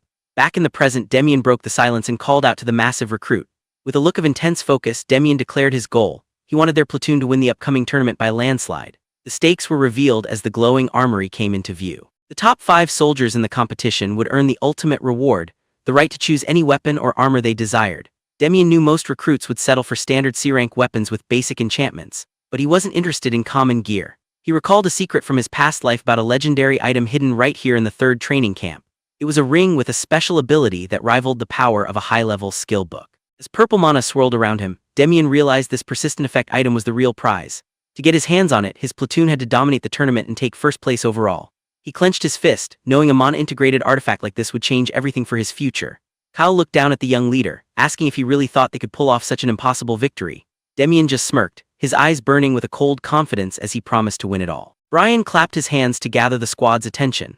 He relayed Demian's bold declaration. They weren't just here to compete, they were here to crush everyone and take first place. The recruits erupted in cheers, their morale reaching a fever pitch as they vowed to win it all. Brian looked at Demian with a satisfied smirk, seeing that the team was fully aligned with his vision. Demian offered a quiet smile, confident in the fire he'd ignited within his men. The moment of truth arrived as Brian announced the start of the tournament bracket. He commanded the 1st platoon to step forward for their very first match. With Brian and Demian leading the charge, the squad prepared to fight their way to the absolute top. The platoon match began with the field divided into clear offensive and defensive zones. The rules were simple: capture the flag within the time limit or face automatic defeat. After the first round, the teams switched roles for a final showdown. Kyle bellowed at his men, commanding them to prepare for the assault. Demian remained calm, his eyes fixed on the objective as the tension on the field rose. Demian turned to his squad, reminding them to stick to the plan they'd tirelessly rehearsed. The men of the 1st platoon responded with a unified roar, ready to follow their young leader into battle. Demian checked in with Kyle one last time to make sure he remembered the plan. Kyle smirked, confident that his brute force would be more than enough to handle the mission. The signal for the match to begin echoed across the training grounds. Two massive formations stood ready, staring each other down across the dusty field. With a thunderous roar, Kyle led the charge, ordering his men to crush anyone in their path. The ground shook as the heavy infantry sprinted toward the enemy line. The two forces collided with a bone-shattering impact that sent shockwaves through the arena. Dust and debris flew as the shields locked together in a brutal test of strength.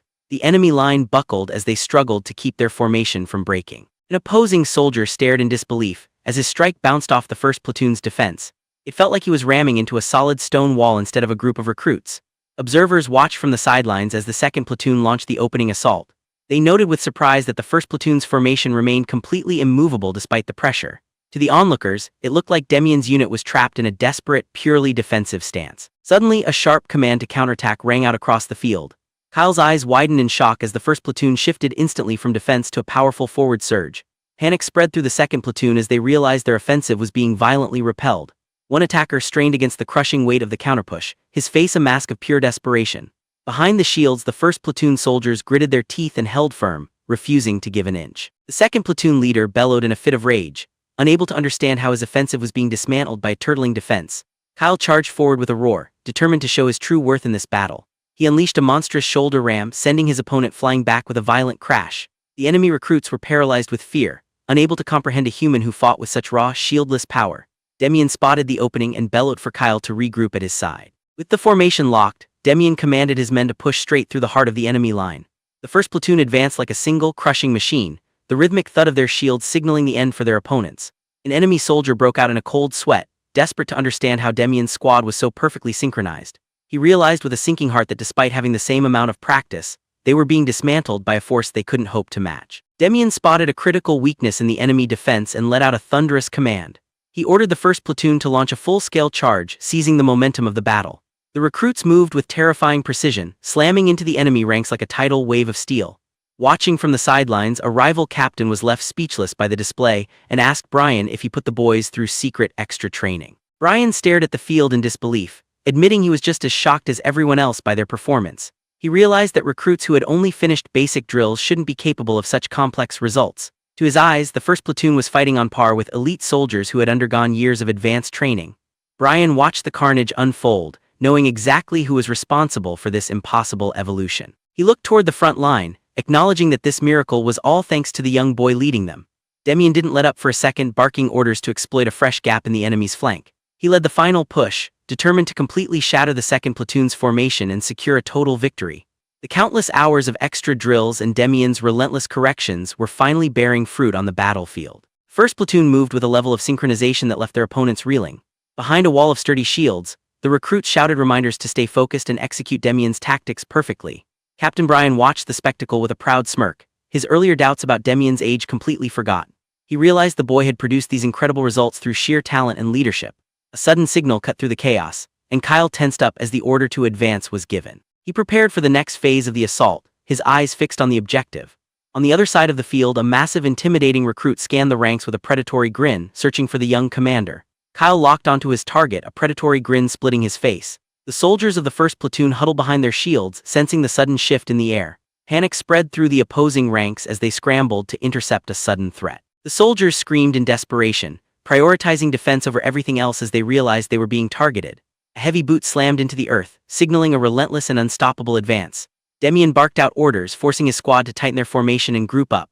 Kyle watched the first platoon's movements with a mocking chuckle, completely unimpressed. The recruits were left bewildered, confused by why the massive warrior was simply standing his ground. Kyle's smile turned sinister as he prepared to spring his plan. Shock washed over the first platoon recruits as the realization of their mistake finally sank in. Dust kicked up as a blur of movement shifted the momentum of the battlefield once again. The sound of rapid footsteps echoed across the training ground. Kyle pinned an opponent to the dirt with a heavy boot, securing their position. Demian offered a word of praise for Kyle's solid work. Using the momentum, Demian vaulted high into the air with his spear in hand. A startled recruit looked up, realizing too late that he was the next target. Demian delivered a devastating strike with the blunt end of his spear, slamming it into the recruit's chest. The recruit collapsed with a pained scream as the dust settled. The instructor bellowed that time was up, ending the skirmish. The second platoon was officially declared the losers for failing to break through the defense. Demian stood triumphantly over his defeated foe, hoisting the red flag high as he claimed victory for his unit. Captain Brian watched with an impressed gaze, ordering the recruits to take a short break before they switched from offense to defense. Brian predicted a clean sweep for the 1st and 3rd platoons, confident that the match was already decided. Commander Morris interjected with a cold disagreement, catching the captain completely off guard. Morris gestured toward the far end of the training grounds, his expression unreadable. He pointed a gloved finger at a distant, chaotic skirmish where the dust was beginning to settle. Morris suggested that at this rate, a new contender might actually be a worthy opponent for Demian's platoon. In the distance, a massive clash erupted as another unit fought with a ferocity that threatened to change the entire tournament. A frustrated soldier kicked the dirt, cursing the sudden turn of events. The 3rd platoon was being utterly dismantled in their very first round of the tournament. One recruit stared in disbelief, having wasted his time planning how to crush Demian's platoon instead of focusing on the present. Their defenses were shredded, and the weight of an impending loss hung heavy over the unit. The 3rd platoon leader exploded in a fit of rage, screaming at his men for failing to execute their strategy. He bellowed orders with a desperate intensity, his face contorted in fury. Fed up with the cowardice, a subordinate snapped back, telling the leader to step up and actually lead from the front. Internal chaos erupted as the unit's discipline completely vanished amidst the shouting match. Watching the pathetic scene from the sidelines, Demian noted their total lack of teamwork and motivation with a look of pure disdain. Adele suggested a tactical retreat, but Demian shut him down with a firm no. Demian explained that focusing their pressure on the enemy shield bearers was all they needed to force a total collapse. Adele agreed to the plan, but he was privately stunned by his friend's insight. He found it hard to believe a 13-year-old could analyze battlefield weaknesses with such terrifying speed.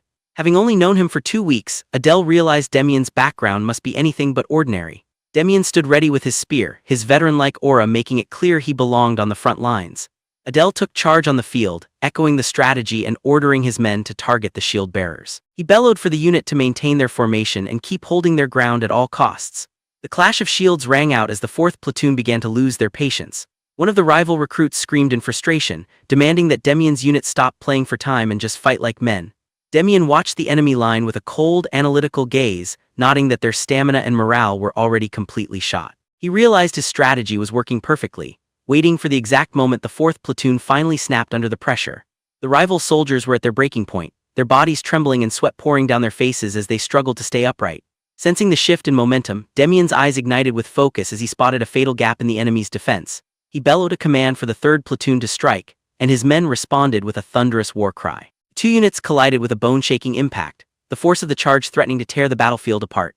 Demian's squad gritted their teeth and held the line, knowing that their entire formation depended on this single desperate moment of endurance.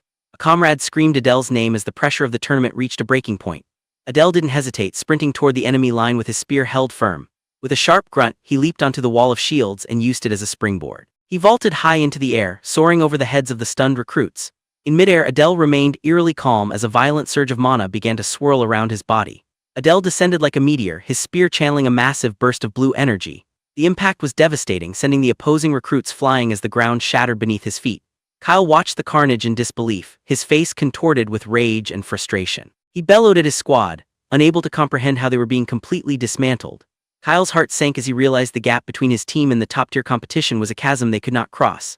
Kyle's eye twitched with shock as he spotted a familiar figure standing calmly across the field. Demian watched the battle with the cold, calculating eyes of a veteran, completely unfazed by the surrounding violence. He realized the outcome was decided long before the first blow was even struck. "It's over," Demian thought, his crimson eyes reflecting the finality of the match. The official announcement echoed across the training grounds, signaling the end of the brutal contest. Victory was officially declared for the 3rd platoon, leaving the field in a state of stunned silence. Demian watched from the sidelines as Adele was hoisted into the air by his cheering teammates. He acknowledged that the blonde warrior was a serious threat and far from a simple opponent. Walking away from the arena, Demian shifted his focus toward the inevitable clash ahead. He concluded that the only obstacle standing between him and total victory was the 3rd platoon. A dangerous aura of purple mana surged around Demian as a predatory smirk crossed his face.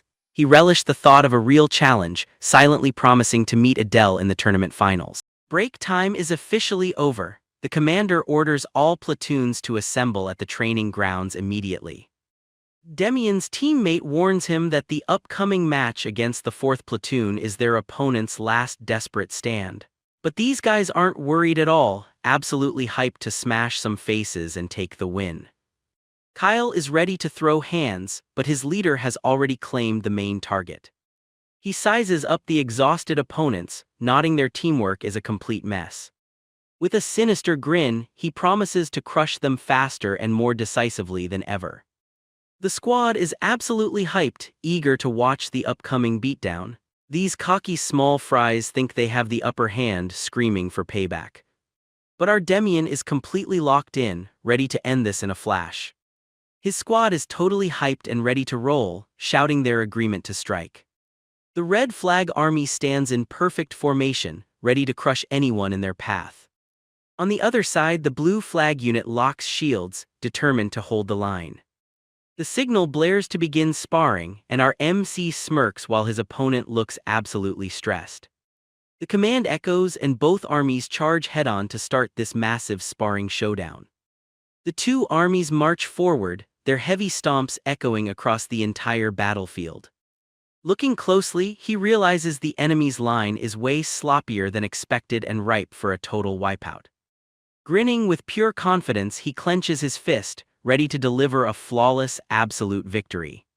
He vows to absolutely crush the enemy so they never dare cross his path again. Kyle charges straight into the danger zone with a wild, battle-hungry grin on his face. He unleashes a savage shield slam, roaring as he breaks right through their defenses. The sheer impact sends the enemy soldiers flying back in absolute terror. The enemy forces are completely losing their minds, absolutely terrified by this monstrous display of raw power. Panic spreads like wildfire as their commander desperately screams at his men to hold the line. Sweating bullets, he frantically orders the shield bearers and spearmen to protect the flag at all costs. A shadow drops from above with a wicked grin, ready to strike. Our hero swoops in with a cocky reminder that payback is finally here. The target is completely frozen in pure panic as his face breaks into a cold sweat. A brutal strike lands instantly, sending him flying back in absolute shock. He crashes hard into the dirt, completely overwhelmed by this insane power gap. But he is not done yet, fuming with pure rage at being looked down on. Absolutely fuming, he grips his weapon tight, demanding to know if he looks like some kind of joke. He swings with everything he's got, convinced that a one-on-one fight makes this opponent an easy target. But his opponent doesn't even blink, calmly watching the attack and calling it completely predictable. Demian easily blocks the strike and mockingly asks if that is really all he has got. Before the guy can even process what is happening, his weapon is ripped straight out of his grip. Spinning his spear effortlessly, the kid taunts him for losing his weapon from such a simple move. He delivers a brutal strike, sending his opponent crashing to the ground with a painful scream. Standing over him like an absolute savage, he coldly warns that losing your weapon means certain death. With a chilling warning to remember this day before finishing him off, he delivers a chilling final warning, telling the beaten soldier this brutal lesson will keep him alive. With a ruthless slam, he crushes him into the dirt, demanding to know if he finally gets it. The defeated soldier lies wrecked on the ground as allies rush over in absolute panic. For our main guy, this entire fight is a complete joke and he's already dying of sheer boredom. With the 4th platoon completely wrecked, the announcer has no choice but to call the match. As the sparring match is officially declared over, he casually lowers his weapon, totally unsatisfied. Demian hoists the victory flag high as the crowd erupts for the 1st platoon. The spectators are absolutely hyped, completely amazed by Demian's insane skills. Rumors spread like wildfire as they realize this absolute monster is only 13 years old. The crowd is left completely speechless, unable to comprehend how a kid has this level of god-tier skill. Even the instructors are totally shook, admitting this kid might actually be stronger than all of them. They laugh it off, but a chilling voice suddenly interrupts their chatter from the shadows. The instructor freezes instantly, turning around with a cold sweat as a terrifying presence looms. Meet Leonhardt Belkane, the legendary 3rd Division training instructor who radiates pure, terrifying boss energy. The recruits immediately salute in absolute terror, shouting praises to the kingdom to survive his gaze. The eye patch commander spots the chaos and asks Brian if this is the hyped-up kid. Brian confirms it as the recruits toss the new kid in the air like an absolute legend. The commander smirks, knowing they just scored a certified wild card. The barracks erupt in absolute chaos as a recruit bursts in screaming about some insane news. Everyone is totally clueless and desperately trying to figure out what the massive hype is about. Turns out, a legendary high-ranking instructor from the 3rd Division just rolled up to their center. Even the strict senior instructors are standing dead at attention, completely losing their cool. The recruits frantically try to recall the legendary instructor's name as rumors run wild. He hears the name Lionheart and instantly freezes in pure shock. He mutters the real legendary name under his breath, Leonhark. As soon as the name Leonhark clicks in his head, Demian abruptly turns on his heel. Completely ignoring his confused buddy, Demian walks away with a look of pure urgency. Before anyone can stop him, Demian bolts down the hallway, leaving everyone totally baffled. Demian rushes forward, desperate to confirm with his own eyes if the rumors are actually true. But as he rounds the corner, he suddenly freezes right in his tracks. The rugged eye-patch warrior immediately spots him, instantly recognizing Demian from earlier. An eager guard approaches, shouting that he was already on his way to find them. Demian immediately salutes, shouting the kingdom's pledge with absolute devotion. The mysterious figure questions his identity, and Demian nervously confirms his name. Meeting the legendary commander of the 3rd Division happens way sooner than anyone ever expected. This is the legendary figure who had the single greatest influence on our hero's entire life. Staring at his old mentor, he is absolutely ready to prove how much he has grown. Leonhark sizes up Demian, admitting that even the strict Raymond couldn't stop hyping up this kid's insane potential. The legendary commander notes Demian is already using a high-tier mana training method that puts ordinary recruits to shame. Leonhark praises Demian's god-tier spear play and asks which unit he plans to join after graduation. Demian takes a deep breath, preparing to drop a massive bombshell that will leave everyone completely shook. With a confident grin, Demian boldly declares he's joining the infamous Neocalas unit. The commander and his guard are completely frozen, unable to believe this kid just chose the ultimate death trap. The Neocalas unit is a literal suicide squad, tasked with fighting terrifying monsters in the brutal Brincelian forest. When asked why he would choose such a nightmare, Demian calmly replies it is the only place to truly unlock his god-tier strength. Leonhark offers Demian a golden ticket, a personal recommendation letter straight into the prestigious knighthood. But Demian completely shuts it down, revealing he only joined the 3rd Division to meet a specific person. Respecting his drive, Leonhark lets it go and tells the young recruit to get some rest. The guard loses his absolute mind, screaming at Demian for throwing away a noble-level cheat code. The guard begs to try and convince him again, but Leonhark shuts him down immediately. Leonhark points out that Demian's eyes showed the absolute hunger of a true killer. He bursts out laughing, completely intrigued by how a 13-year-old kid could possess such insane drive. With a sinister smirk, Leonhark knows their paths will definitely cross again very soon. The next day, it is time for the ultimate showdown as the 1st platoon faces off against the 3rd. Demian warns his crew that their opponents are no joke, but he is completely confident they cannot be stopped. He guarantees that absolutely no platoon from any training center can stand a chance against them. His teammates are already grinning from ear to ear, totally riding that high-energy wave. With a savage smirk, Demian orders his squad to go out there and crush them just like always. The announcer screams for the sparring to begin as the 3rd platoon prepares to launch the first attack. Demian wastes no time and instantly commands his squad to form up and lock it down.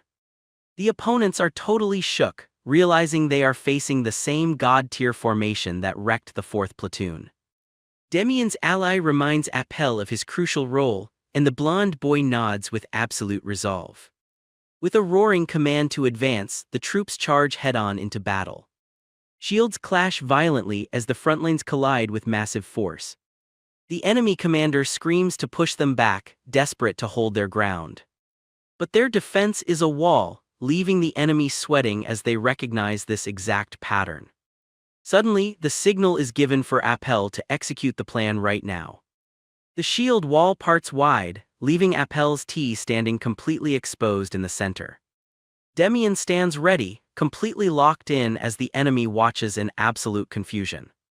Appel is totally baffled, wondering why they would break their own flawless formation. Appel unleashes a devastating strike, absolutely shattering the enemy's front line with insane power. Demian is completely stunned, unable to believe the raw strength of this crazy kid. The squad screams in hype, instantly charging through the massive gap Appel just created. But a colossal enemy shieldbearer steps up, radiating pure boss energy to halt the advance. The massive shield wall slams down hard, completely shutting down their momentum. Demian realizes they barely stop the charge, sweating as the pressure starts to mount. He admits Appel is a certified beast for blowing away those heavy shieldbearers so easily. But an absolute monster from the north looms over the battlefield, complicating everything. Appel locks eyes with the giant, realizing this absolute unit is targeting him next. The commander orders Kyle to lock eyes on Appel to shut down their entire offense. Kyle has no clue who Appel is, but he is told he will recognize him instantly. With a terrifying grin, the opponent prepares to show Kyle exactly who he is facing. Appel is asked if he can break through, and he knows he has to make it happen. Realizing brute force won't work, Appel locks in to find another way to win.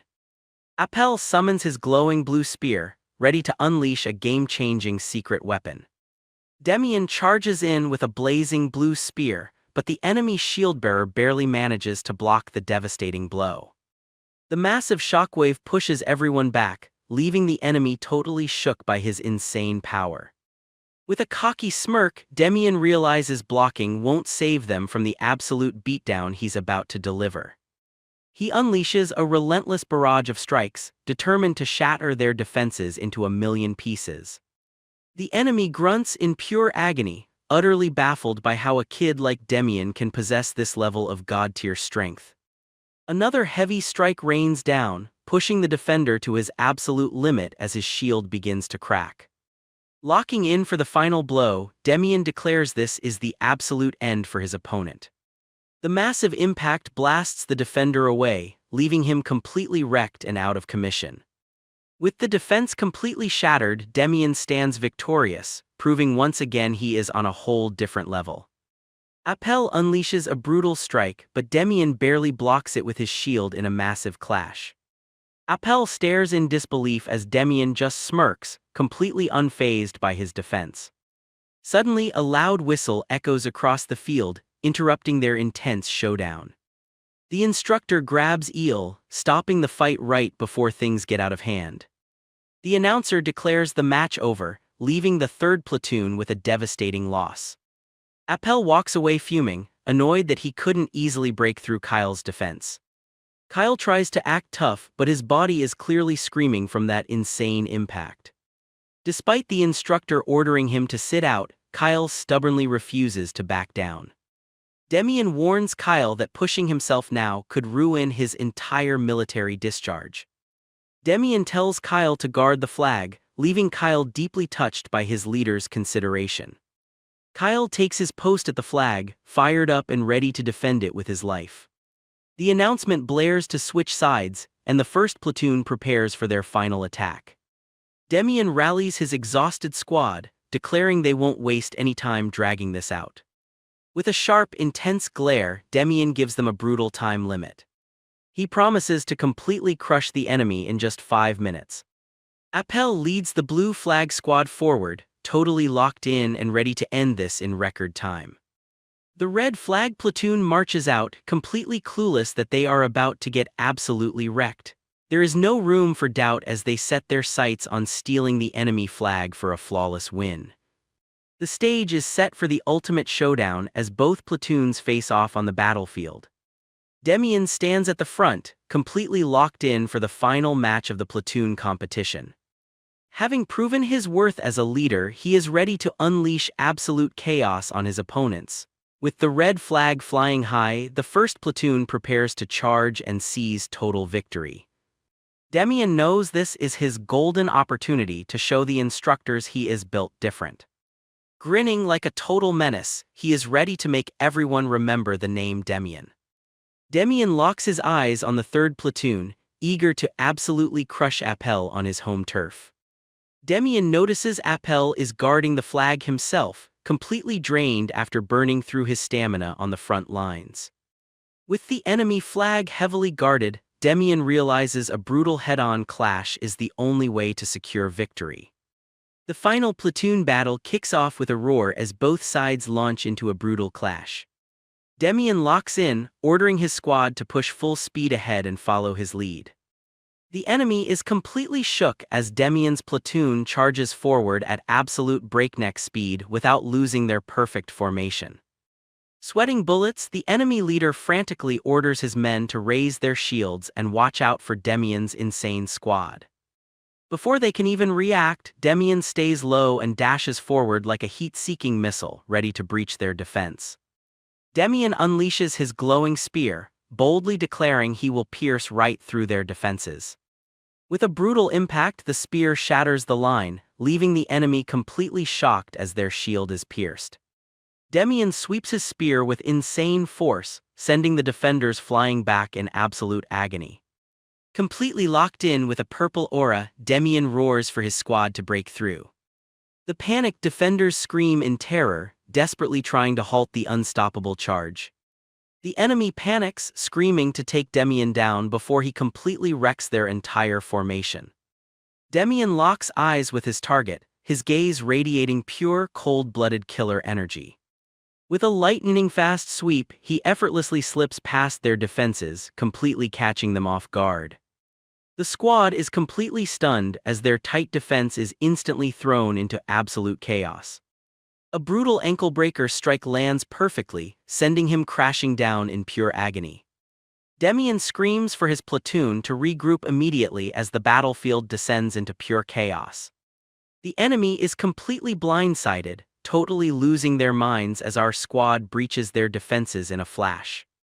They stand frozen in pure panic, realizing they are completely cooked against the first platoon's absolute main force. Appel locks in with a deadly gaze, realizing that shutting down Demian is the only way to win. He boldly steps forward to take on the monster himself, ordering his teammate to guard the flag. His ally is completely shook, sweating bullets that they have to rely on a literal kid to survive. Demian locks eyes with his opponent, completely aware that this is the final showdown to end all showdowns. Unleashing an insane blue aura, the future great General Appel Van Strial steps up to claim his legendary status. Appel leaps forward with insane speed, ready to test his limits against a legendary opponent. Demian locks in with a killer glare, knowing this is his absolute golden opportunity to strike. But it was all a trap. The initial strike was just a sneaky feint to completely throw him off. Demian grins with pure excitement, instantly realizing this blonde kid is actually the real deal.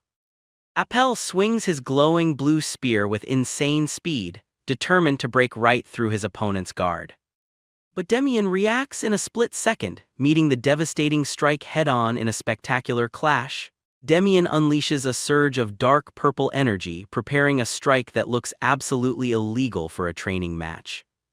Appel is totally shook, gripping his wooden spear as he realizes he is facing an absolute monster. With a terrifying purple glow coating his weapon, Demian tells Appel to stop holding back and give it his absolute all. Demian leaps from above like a literal meteor, roaring that he is going to give it everything to crush Appel. Appel is completely shocked as the devastating purple spear thrusts straight toward his face at lightning speed. Locked in and showing zero mercy, Demian drives his spear down with insane force to end this fight. The ground literally shatters as their weapons collide in a massive explosion of pure energy. Appel is completely shook, unable to believe Demian's raw mana actually shattered his spear. Retreating in disbelief, Appel wonders if this monster is secretly a noble or a fellow cheat code user. Sweating bullets, Appel struggles to comprehend how someone can control mana with such god-tier precision. Appel is completely frozen in absolute terror, realizing he has run straight into an unstoppable god-tier wall. Demian casually steps up, dragging his spear with a smirk, ready to wrap this entire matchup right now. Demian unleashes a devastating purple-flamed strike, declaring his opponent has absolutely no chance of blocking this god-tier attack. Appel is completely frozen in shock as the brutal impact lands, realizing he is totally cooked against this insane power. Demian's brutal purple strike connects with absolute force, completely shattering any hope of a defense. Appel is sent flying through the air like a ragdoll, crashing hard into the dirt as his weapon goes spinning away. He lies there completely wrecked, groaning in pure agony as his body screams from that insane impact. But there is absolutely zero time to recover as the enemy charges right in to finish the job. Demian slides across the dirt, pushing his body to the absolute limit to secure the ultimate victory. Appel eats the dirt, completely devastated as he realizes the flag is completely out of his reach. The blue flag flutters high in the air, signaling a legendary finish to this brutal showdown. The announcement roars across the field as the first platoon officially secures the massive win. Demian hoists the captured blue flag high, roaring in triumph as he seals the absolute victory for his squad. Appel stares at the dirt in absolute disbelief, completely crushed by this humiliating defeat. With the match officially over, Demian casually walks away, leaving a totally broken Appel in his dust. Demian grabs Appel's hand with a friendly smirk, but Appel is already plotting his revenge for their next battle. Demian laughs it off and suggests they team up next time, admitting that beating a beast like Appel twice is way too much work. Appel is totally taken aback by the respect, his eyes softening as a genuine smile creeps onto his face. Appel plays it cool and tells him to stop exaggerating. Defeating a beast like Appel is a massive win, but Demian knows this loss will only push his rival to become an even bigger monster next time. But for now, it is time to put the future aside and savor this hard-earned victory with his hyped-up squad. The instructors wrap up the match, officially declaring the first platoon's hard-fought victory. Leonhardt watches from the sidelines, completely satisfied with how things turned out. He decides to let the recruits enjoy their sweet moment of triumph. Demian's squad goes absolutely wild, tossing their MVP into the air to celebrate their epic win. Exhausted but victorious, the recruits collapse onto the dirt with massive grins, savoring their hard-earned triumph. The boys cannot believe their eyes. A massive feast of steak is waiting for them at the training center. Winning that brutal platoon competition was totally worth it, because this legendary spread is an absolute dream. Demian watches his exhausted squad stuff their faces, completely satisfied with their hard-earned victory. Demian sighs, bummed that the legendary Leonhardt dipped before they could have a real chat. Suddenly, a senior instructor crashes the party, asking to join their victory feast. He asks Demian if he is seriously rejecting Leonhardt's god-tier offer, and Demian does not flinch. The instructor is baffled by the kid's choice, calling it a huge missed opportunity. He then leans in with a sneaky look, asking if they heard the latest juicy gossip. Turns out Leonhardt also offered Appel a spot in the elite Knight Order, leaving everyone completely shook. Demian calmly respects Appel's decision, knowing everyone has to walk their own path. The instructor bursts out laughing, teasing the young prodigy for being such a boring kid. While Demian casually stuffs his face, the instructor admits he cannot change his mind about joining the order. With one final nod, the decision is sealed. The instructor raises his glass, honoring the recruits for surviving 2 weeks of hell. He wishes them luck on their paths but warns them that brutal training resumes tomorrow. The entire room erupts, raising their glasses high and roaring glory to the kingdom. Time flies by in a flash, bringing the recruits to their third and final week of hellish training. The platoon gathers in tight formation on the field, locked in for the ultimate final test. The intense platoon competition has completely flipped a switch, pushing the recruits' training into absolute overdrive. Demian watches in awe, realizing this high-energy transformation has spread far beyond just their own platoon. The entire training center is now completely locked in, grinding harder than ever to reach God-tier levels. Finally, a break, the exhausted recruits collapse as the sweet call for a 5-minute rest rings out. But there is no resting for the gossip mill as recruits whisper about some spicy post-match drama. Rumors spread that the 4th platoon is falling apart after its crushing defeat. Worse yet, more recruits are reportedly being discharged. Especially that pathetic 4th platoon leader who bailated immediately. But Kyle gets hit with a quick reality check, reminding him that gossip won't save their own skins. Even with a massive group victory, Demian warns that individual scores are what actually decide their ultimate destination. Demian explains that every commoner soldier dreams of scoring the ultimate cushy job as a royal administrative soldier. But with brutal competition cutting the odds down to a third, most of these hopefuls are sweating bullets. Hearing how insane the competition is, Kyle's buddy laughs it off, nodding that everyone here is aiming for the exact same prize. He panics, convinced his friend is after the coveted post. Then Demian drops a bombshell: he has no interest in the royal palace. Kyle grabs him and shakes him in pure disbelief, screaming that his god-tier grades make him a perfect fit. Demian points out that being cooped up inside a stuffy palace all day sounds like an absolute nightmare. Kyle's excitement quickly fades as he imagines a life behind a desk. Instead, he asks why they shouldn't just aim for the best from the start. Demian instantly shuts him down, saying a muscle brain like Kyle would suffocate and run within a month.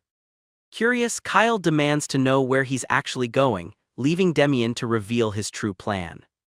Demian drops a massive bombshell, calmly announcing he is joining the infamous Suicide Squad Neocalit's unit. The entire squad instantly freezes, their faces twisted in pure shock at his absolute insanity.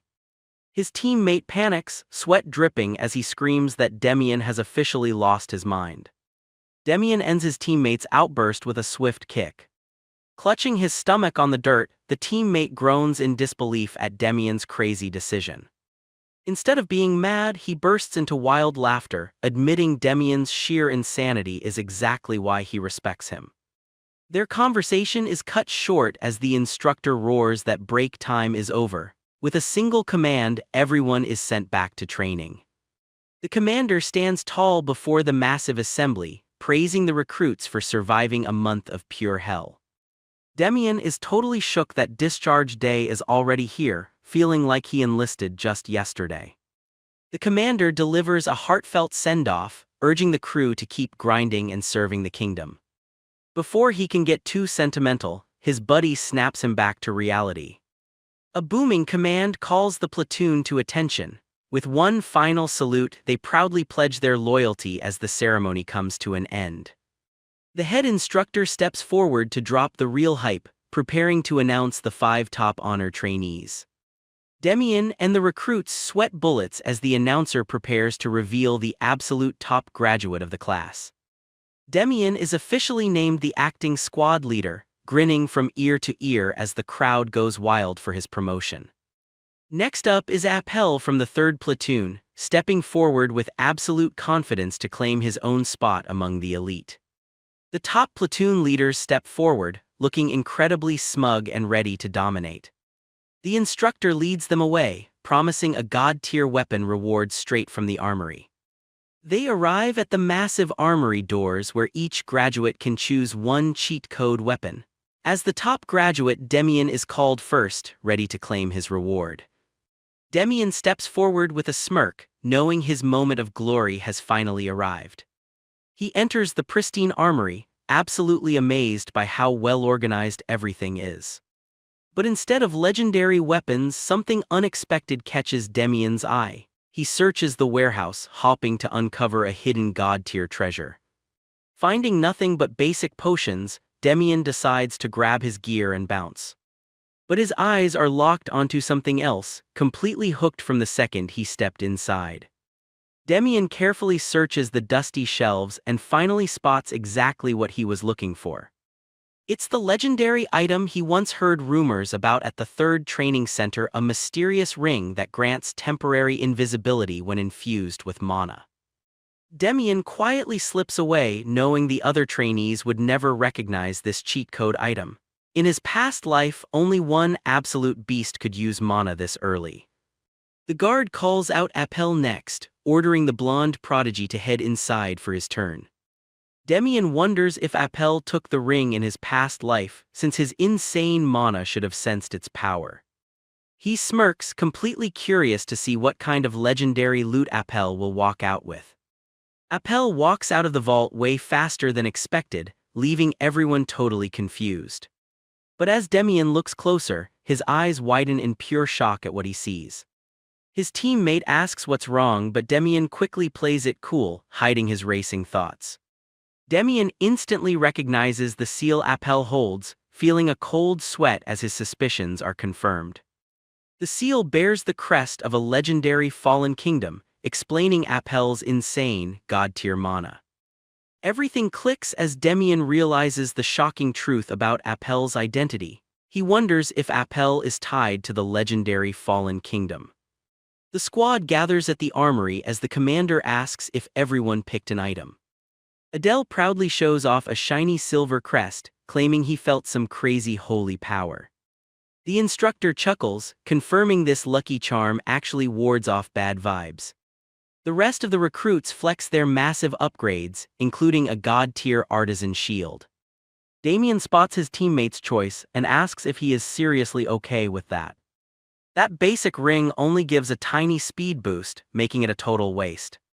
Demian is totally baffled when he is told to try on the ring, completely clueless about its hidden power. The moment he puts it on, Demian leaps forward, completely shocked by how insanely light his body feels. Demian admits the ring is way better than expected, leaving him grinning at his massive upgrade. Looking closely, Demian realizes this basic-looking ring is actually a god-tier A-rank artifact. With the gear sorted, the instructor tells everyone to wrap it up and submit their official assignment requests. Demian receives the form to finalize his choice and join his dream unit. With a heavy heart, Leonhardt signs off on the transfer. The commander sighs, knowing Demian's insane talent would make him a god-tier knight instead of joining a literal suicide squad. Leonhardt hands over the completed paperwork, officially sealing Demian's path forward. He warns Demian that the Neocali's unit is an absolute death trap and begs him to stay safe. Giving him a reassuring head pat, Leonhardt commends his hard work and tells him to prepare for his new post. As the door shuts behind him, Demian feels a bittersweet wave of emotion, ready to face the ultimate danger zone. Demian is suddenly interrupted when Adele calls out to him from behind. Adele walks in, revealing he heard the news directly from the instructor. Adele demands to know why Demian is turning down the prestigious Knight Order despite his god-tier skills. Adele proudly declares he accepted Leonhardt's recommendation to join the Knight Order himself. Demian gives him a friendly pat, smiling as he congratulates his buddy on the smart choice. Adele is completely baffled, unable to comprehend how Demian can call it smart after rejecting it himself. Adele warns Demian that the Neocali's unit is a suicide squad and begs him to stay safe. Demian and Adele share a firm handshake, promising to cross paths again on the battlefield. As Adele walks down the hallway, Demian watches his back, wondering what kind of legend he will become. Demian envisions Adele transforming into an absolute monster of a general, eagerly anticipating their future clash. With a satisfied smirk, Demian decides it is finally time to bid farewell to the rest of his squad. He steps into the quiet barracks, finding his exhausted teammates resting after their brutal training. Suddenly, his hyped-up buddy spots him and rushes over with a loud shout to welcome their leader back. Kyle grabs Demian in a massive hug, complaining that he almost left without saying a proper goodbye. Kyle flashes a sneaky grin, hinting they will meet again much sooner than Demian thinks. Kyle rallies the entire squad, demanding everyone listen up for their leader's final words. Demian smiles warmly, thanking his squad for their hard work and wishing them luck in their new units. The squad cheers wildly, wishing Damien the absolute best as they prepare to part ways. With his farewells complete, Damien packs his bags and walks out, ready for his next big adventure. Just as Damien is heading out, a sudden voice calls his name, stopping him dead in his tracks. He turns around, completely clueless about who could possibly be calling him out here. It is Deville from the Hamel Trading Company, greeting him with a warm smile and a business offer. With a new partnership on the horizon, the real story is finally about to begin. Inside a grand building, they get straight to business to review his massive investments. She lays out the contract, giving Damien a 3% cut of the net profits. He reviews the papers, surprised by how much his money has grown. Damien is seriously impressed by how clearly she laid out the use of his funds. He gives the green light, telling her to proceed exactly as written with zero hesitation. Deville starts preparing a detailed contract, but Damien instantly waves it off as totally unnecessary. He flashes a confident smirk, declaring that contracts are only needed when things go wrong. Deville is completely stunned by his absolute trust, realizing Damien is a truly unique partner. He slides over the promised investment, ready to kick this legendary partnership into high gear. Deville is completely stunned by Damien's absolute trust, eagerly agreeing to his terms. Looking at the massive pile of gold, Deville points out he invested way more than promised. Damien casually tells her to consider the extra gold a reward for her sincerity and hard work. Stunned by his generosity, Deville immediately offers to update the contract to reflect the new amount. Damien stops her, saying a contract isn't needed with someone he trusts. Her professionalism has already proven she's a true partner. Switching gears, Deville asks if his training is finally complete and where he is heading next. Damien reveals he is heading west, specifically applying to the infamous and deadly Neocallis unit. Deville is horrified to learn he joined the notorious Suicide Squad. He's baffled that someone like Damien was assigned there too.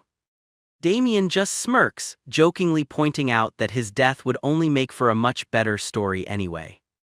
But Deville isn't laughing, giving him a cold, dead serious glare that instantly kills the mood. Damien is totally caught off guard, realizing this gentle girl actually has a sharp edge when it counts. She asks when he's leaving, and Damien calmly replies he's heading out in just 3 days. Deville packs up her things, promising to put his massive commission to excellent use. Watching her leave, Damien smiles, satisfied that his investment is finally set up perfectly. Damien realizes he's got 3 days before heading to that death trap forest, so he's eating good. He hits up the local tavern, chugging drinks like there's absolutely no tomorrow. He treats himself to a mountain of street skewers. Unfortunately, he overeats and passes out cold. Time's up and Damien is locked in, heading straight into the wild forest with his map. With all his gear packed, he's ready to leave this peaceful life behind for good. But suddenly he freezes, sensing something is seriously wrong in the shadows. Out of nowhere, a familiar voice booms as Kyle appears, laughing like an absolute maniac. Damien freezes in pure disbelief, completely stunned to see this giant knucklehead standing right there. Before Damien can even speak, Kyle slaps a heavy hand on his shoulder, grinning from ear to ear. Kyle drops a massive bombshell, revealing he also joined the deadly Suicide Squad to fight by his side. Damien and Kyle are fully packed and ready to set out on their dangerous journey into the forest. Suddenly, a voice calls out to them, stopping the duo dead in their tracks as they look back in confusion. It's Deville. She catches her breath, absolutely relieved that she managed to catch up to them before they left. Damien is completely baffled, wondering what she's doing here with a massive, luxurious carriage in tow. Knowing their destination is incredibly far, Deville reveals she prepared this carriage specifically to make their long journey easier. She even packed it with long-lasting food and essential supplies, leaving Damien totally stunned by her incredible thoughtfulness. Deville points with a confident smile, explaining this gesture is her way of returning the favor for Damien's incredible trust. She places a hand on her chest, admitting she worked tirelessly to gather these supplies before his departure. Kyle is completely blown away by her generosity, whispering that Deville truly does not hold anything back. Deville playfully reminds Demian about his promise of future investments, catching him completely off guard. Demian laughs it off, realizing she is far more clever and amusing than he initially anticipated. With their farewells finalized, Demian and Kyle set off as Deville wishes them safe travels. Demian takes his first step onto the carriage, ready to begin their journey into the dangerous unknown. Deville watches from afar as the carriage rolls away, sending our boys off to their next crazy adventure. The carriage rumbles along a brutally rough road, shaking them up as they approach the garrison. Kyle is completely dying of motion sickness, complaining that walking would have been way easier. They finally spot the heavily guarded Urkham garrison, but the complete lack of locals is super sketchy. Demian casually relaxes, guessing the nearby monsters or the dangerous forest scared everyone away. Deep in Brinserian forest, monster remains litter the ground as locals risk everything to harvest the rare Amancho plant. This toxic weed drives you insane raw, but it is a cheat code ingredient for legendary healing potions. 60% of the kingdom's supply comes from here, making it a high-risk, high-reward goldmine. Demian and Kyle lock in, deciding to report to their new unit before checking out the area.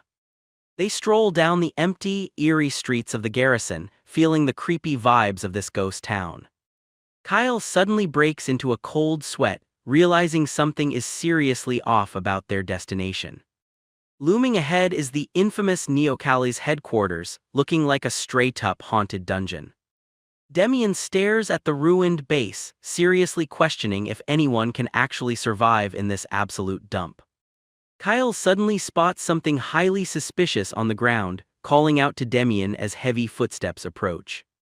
Out of the thick fog, a massive, ominous shadow slowly begins to take shape.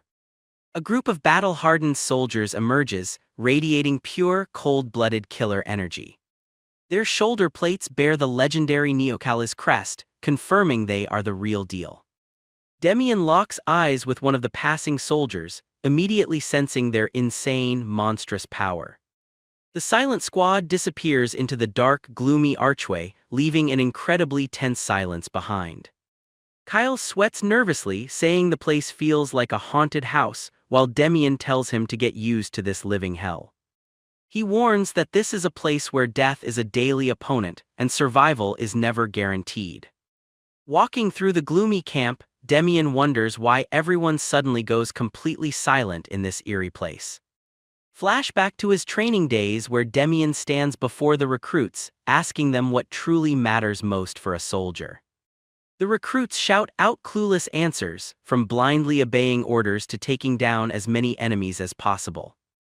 Demian stays completely silent, his face darkening as he listens to their ridiculously naive responses. He immediately delivers a brutal head smack, leaving the poor recruit screaming in absolute agony. Demian drops a truth bomb on the recruits, declaring that a soldier's ultimate duty is simply to survive. He locks eyes with them, demanding they never take their lives lightly and do whatever it takes to live. The recruits finally get the message, realizing that true strength is their only shield against death. In the present, Demian bitterly recalls those faces, remembering how their weakness ultimately cost him his first life. Shaking off the dark thoughts, Demian bids a nervous Kyle to march straight into the foggy abyss. When Kyle hesitates, Demian coldly reminds him they came to this hellhole solely to grind and get stronger. Kyle sweats bullets, completely unnerved by the traumatized, hollow expressions of the soldiers returning from the woods. Kyle hesitates, pointing out the incredibly dark and depressing vibe coming from the garrison barracks, but Demian ignores the warning and marches right in. Panicking at the thought of being left behind, Kyle sprints after him, shouting that he's coming along no matter what. Inside the camp, a furious soldier slams his sword onto a chest, absolutely fuming at the garrison commander's incompetence. He screams that they were sent into a death trap, promised a few weak orcs only to face a massive horde led by a deadly orc mage. Other soldiers look on in despair, nodding that their wounded comrade is about to lose his arm and face a forced discharge. This is the harsh reality of Neocalis, where abandoned soldiers are left to rot with no hope of discharge. Your only other choice is to die in this absolute hell fighting monsters until you get tossed aside like trash. The soldiers are absolutely fuming, knowing their wounded comrade stands zero chance of surviving in this condition. But then steps in Tarian, the badass captain of the Neocalis unit, calmly ordering a doctor and priest for his men. The squad is totally stressed, pointing out that their salaries won't even come close to covering the medical bills. Without a single hesitation, Tarian steps up and tosses his own heavy pouch of gold to cover the treatment. The squad is completely shook, realizing their legendary captain just gave up his own mother's surgery money to save them.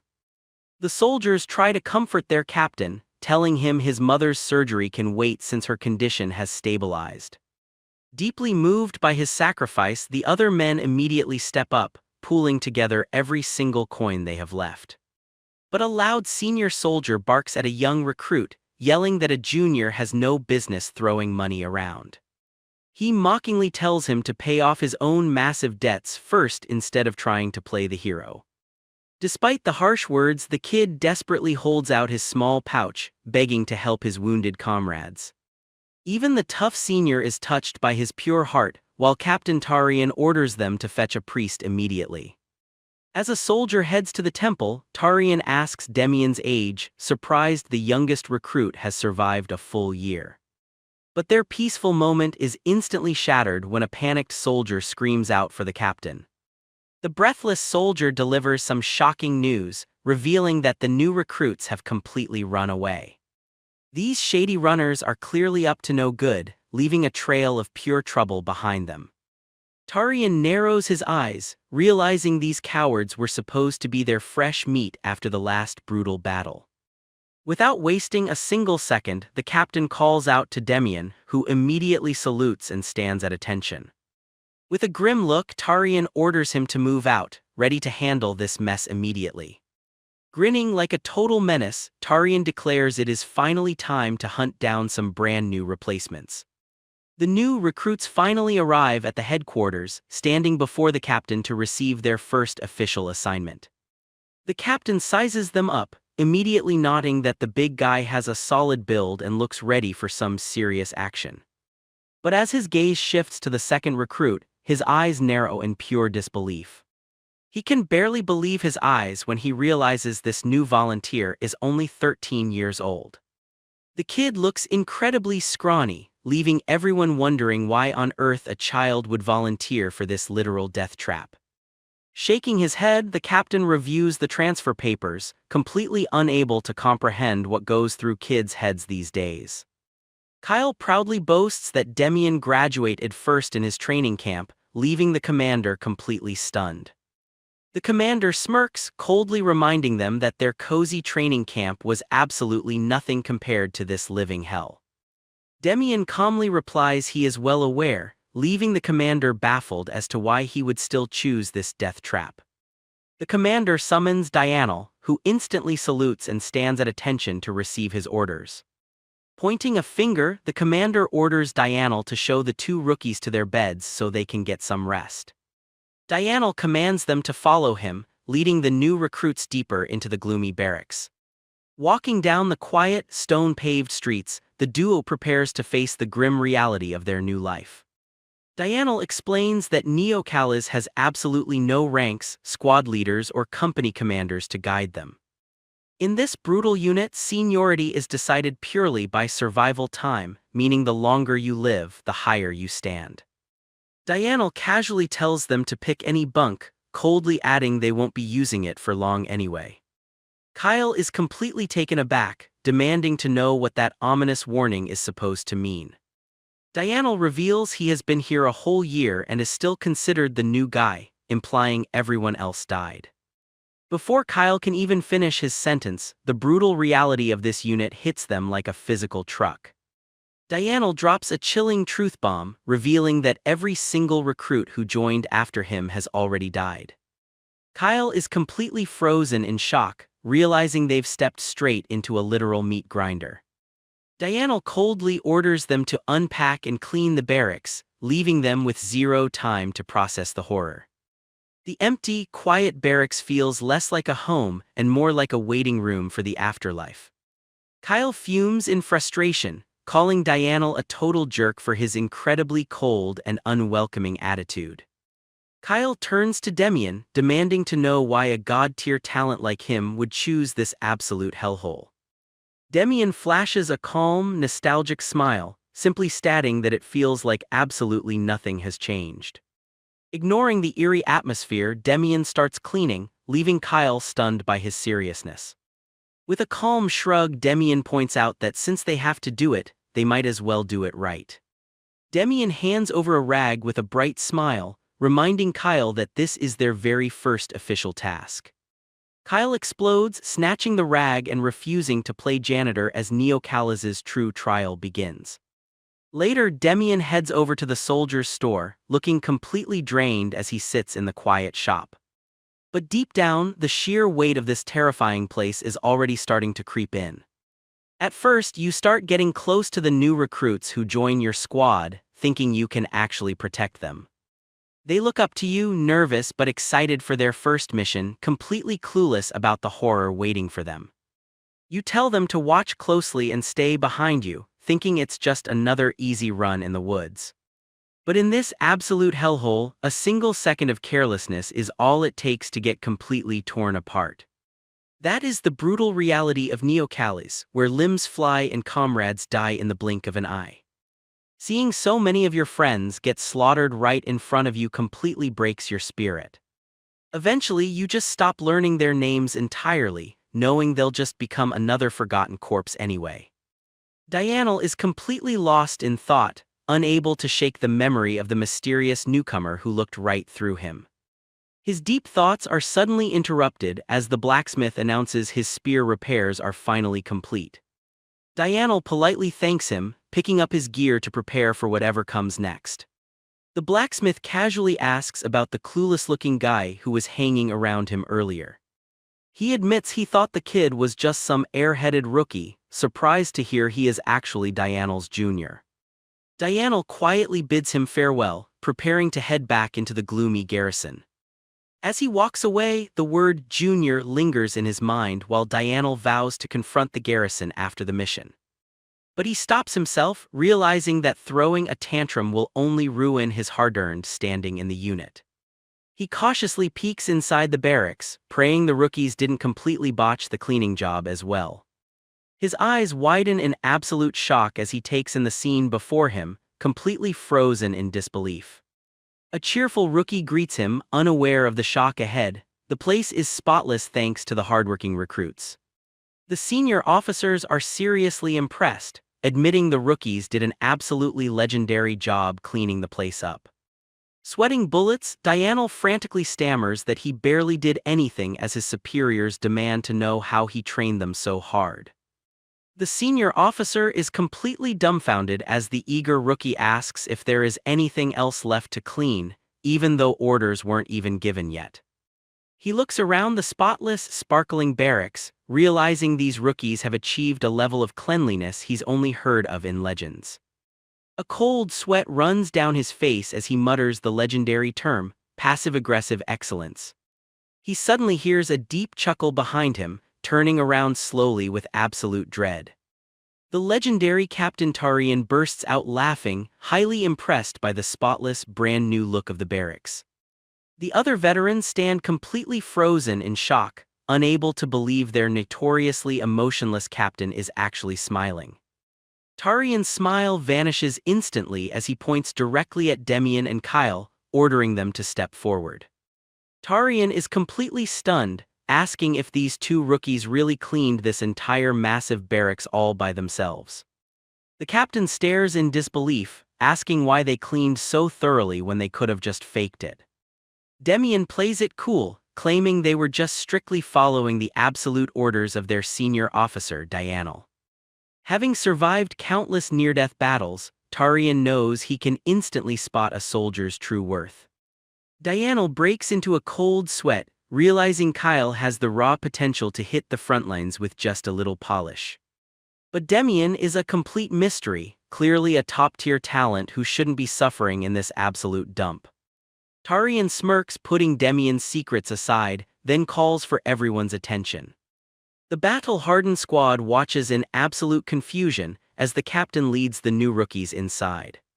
Tarian throws his arms over their shoulders, loudly claiming these two rookies as their own from now on. Kyle breaks into a nervous sweat, while Demian remains completely locked in for whatever hell awaits them. Demian stares at the ceiling, wondering if this brutal war will ever actually come to an end. He coldly remarks that surrender is the only way out, showing his cynical outlook on survival. His comrade makes him promise not to die first, a heavy vow that would haunt him forever. Despite the playful banter, the desperate plea for survival hangs heavily over both of them. Reflecting on the past, Demian realizes he technically kept that promise by being the sole survivor. The brutal reality of war left his friend dead on the battlefield, leaving Demian to carry on alone. Demian's eyes snap open as the brutal nightmares of his past life come rushing back. He remembers standing victorious over his fallen friend, carrying the heavy burden of being the sole survivor. Staring at the ceiling, Demian curses his restless mind, completely unable to escape the haunting memories. Realizing sleep is a lost cause, he decides to use the quiet night to cultivate his mana. He slips out of the barracks and heads deep into the eerie, silent woods to train. Suddenly, a sharp sound cuts through the trees, and he spots a mysterious figure training late at night. Demian recognizes the training maniac as Dianel, a fellow survivor from his past life. Seeing Dianel train so hard, Demian realizes this guy has been a training maniac since day one. But Demian can't help but wonder why Dianel is using such a massive, heavy sword. Demian recalls Dianel's stubborn refusal to replace the heavy weapon that held him back. Demian holds back, waiting for the right moment to guide Dianel without losing his trust. Surrounded by unforgiving mountains, the recruits prepare for the trials that lie ahead. Bored senior soldiers decide to pass the time by placing bets on whether the newbies will survive. They eagerly toss their silver coins, betting that the rookies won't even survive the morning drills. Kyle is absolutely fuming, realizing the veterans are literally betting on their survival like a game. Demian observes the grim atmosphere, realizing just how broken and hopeless this unit's morale truly is. Suddenly, Demian turns on his heel and marches straight toward the gambling veterans, leaving Kyle completely baffled. With a confident look, Demian boldly asks to join the bet, completely catching the seniors off guard. Smirking veterans question the rookie's judgment, then freeze as he crashes their bet. Demian calmly agrees but suggests a little twist to make the bet way more interesting. He pulls out a shiny gold coin, betting he will take first place in today's training. The veterans are completely stunned by his insane confidence, bursting into disbelieving laughter. Admiring his massive guts, they agree to let him sweep the entire pot if he actually wins. But if he loses, he is running their errands for a whole month, challenging him to back out now. Unfazed, Demian calmly asks to add just one more condition to this high-stakes deal.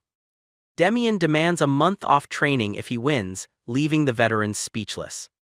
Suddenly, Captain Tarian steps in with a smirk, shocking everyone by accepting the rookie's insane bet on the spot.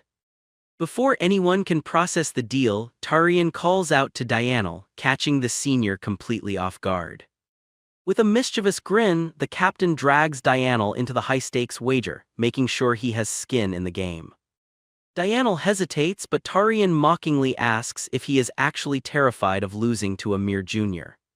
Fuming at the provocation, Dianel snaps back that he simply does not want to waste money on such an obvious outcome. Tarian laughs it off and slaps his shoulder, offering to personally cover Dianel's stake to force him into the bet.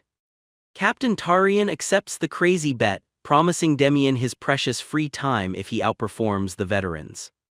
Dianel is absolutely fuming, completely convinced this scrawny rookie is nothing but a useless drag on the field.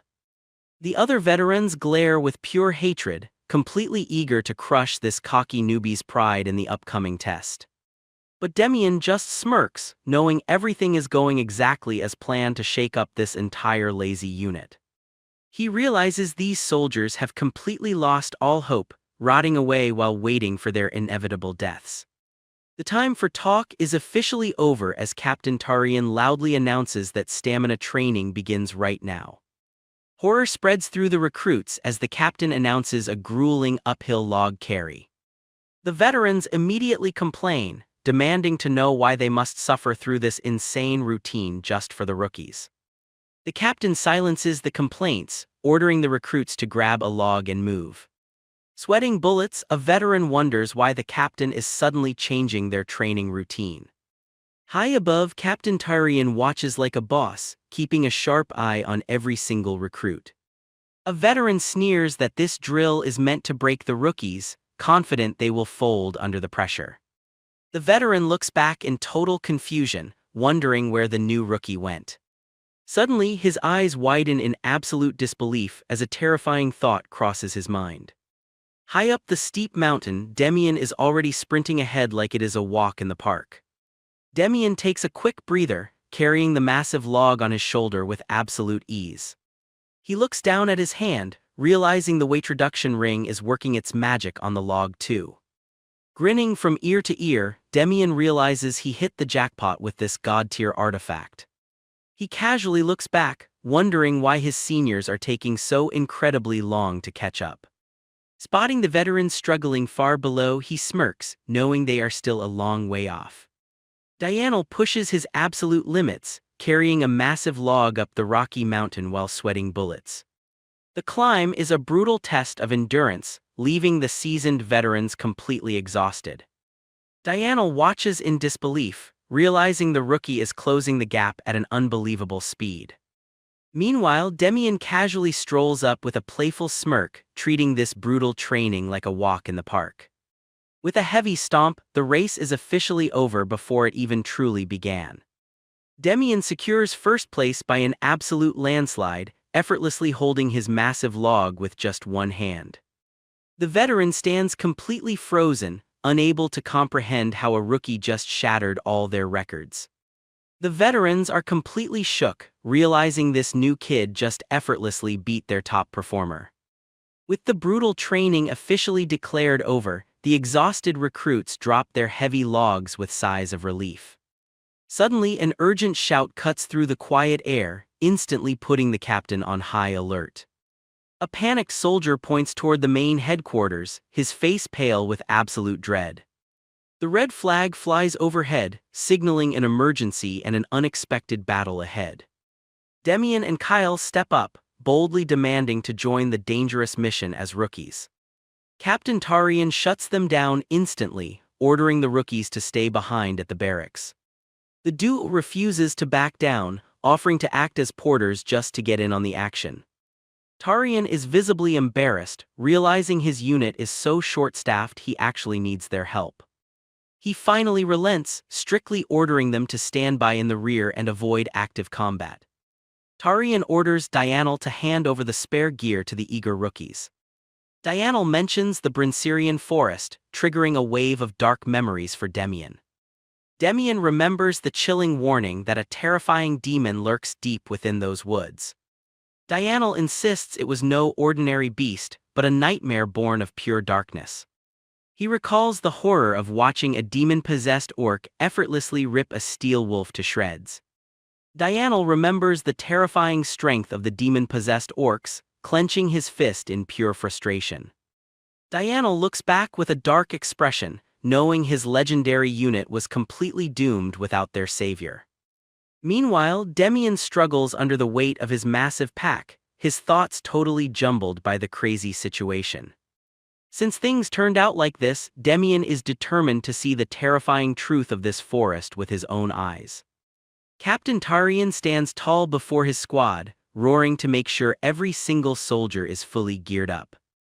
The seasoned veterans march forward, reminding everyone to stay absolutely alert and avoid anything that looks remotely dangerous. With a dead serious look, Tarian declares that their absolute top priority is for everyone to make it back alive. As the squad finally moves out, Demian and Kyle follow closely behind, ready to face the unknown. Demian flashes a confident grin, absolutely hyped to face his very first real battle in this dangerous new life. Captain Tarian orders his squad to split into teams of 3, keeping a close eye on the perimeter. Dianel takes command of the rookies, ordering Demian and Kyle to stay close and follow his lead. Looking around the Forbidden Zone, Demian wonders why this ordinary-looking forest is considered so dangerous. But his instincts kick in as he suddenly senses the unmistakable, thick scent of a brutal battlefield. Having survived 5 years in hell, Demian's body immediately screams at him that this place is extremely dangerous. Gripping his spear tight, he locks in, fully prepared for whatever terrifying monsters might leap out. Suddenly, a sharp noise cuts through the eerie silence, putting the entire squad on high alert. Dianel looks back in surprise, wondering if the scouts have already stumbled upon something ahead. A panicked scout screams for the captain, waving them over to a highly disturbing discovery. They arrive to find a horrific scene of absolute slaughter, realizing they are not alone in these woods. Tarian inspects the abandoned gear, realizing the scouts were too terrified to even grab their weapons before fleeing. Dianel stares at the shredded trees, completely baffled by the sheer power of whatever monster did this. Dianel suggests it might be a bear, but Tarian immediately shuts it down, knowing no normal bear is this destructive.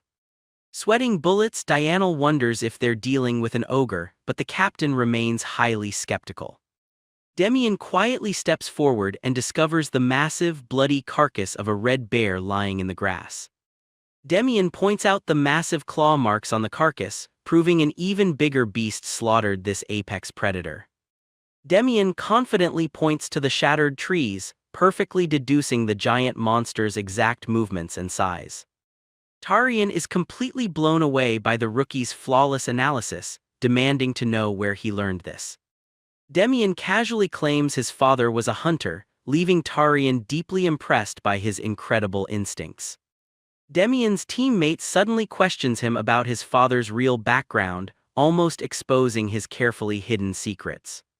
Demian freezes instantly, giving him a deadly look that warns him to drop the subject immediately. Captain Tarian orders the squad to retreat for the day, prioritizing the respectful recovery of their fallen allies. Demian knows pushing forward without intel is pure suicide, completely agreeing with the captain's tactical retreat. He highly respects Tarian's blunt leadership style, realizing why the legendary captain was so deeply missed. The squad packs up and begins their tense march back through the eerie, fog-covered woods. Suddenly, Demian's danger senses spike just as a panicked warning scream echoes through the trees. A massive boulder crashes down from above, instantly crushing a soldier's leg in a horrific impact.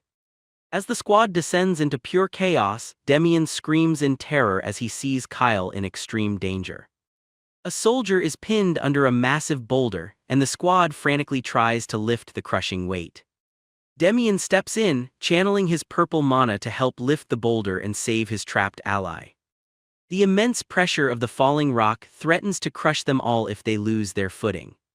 The entire squad rushes over, screaming for everyone to help pull their comrade out of danger. They manage to pull him free, but the soldier is severely injured and groans in pure agony.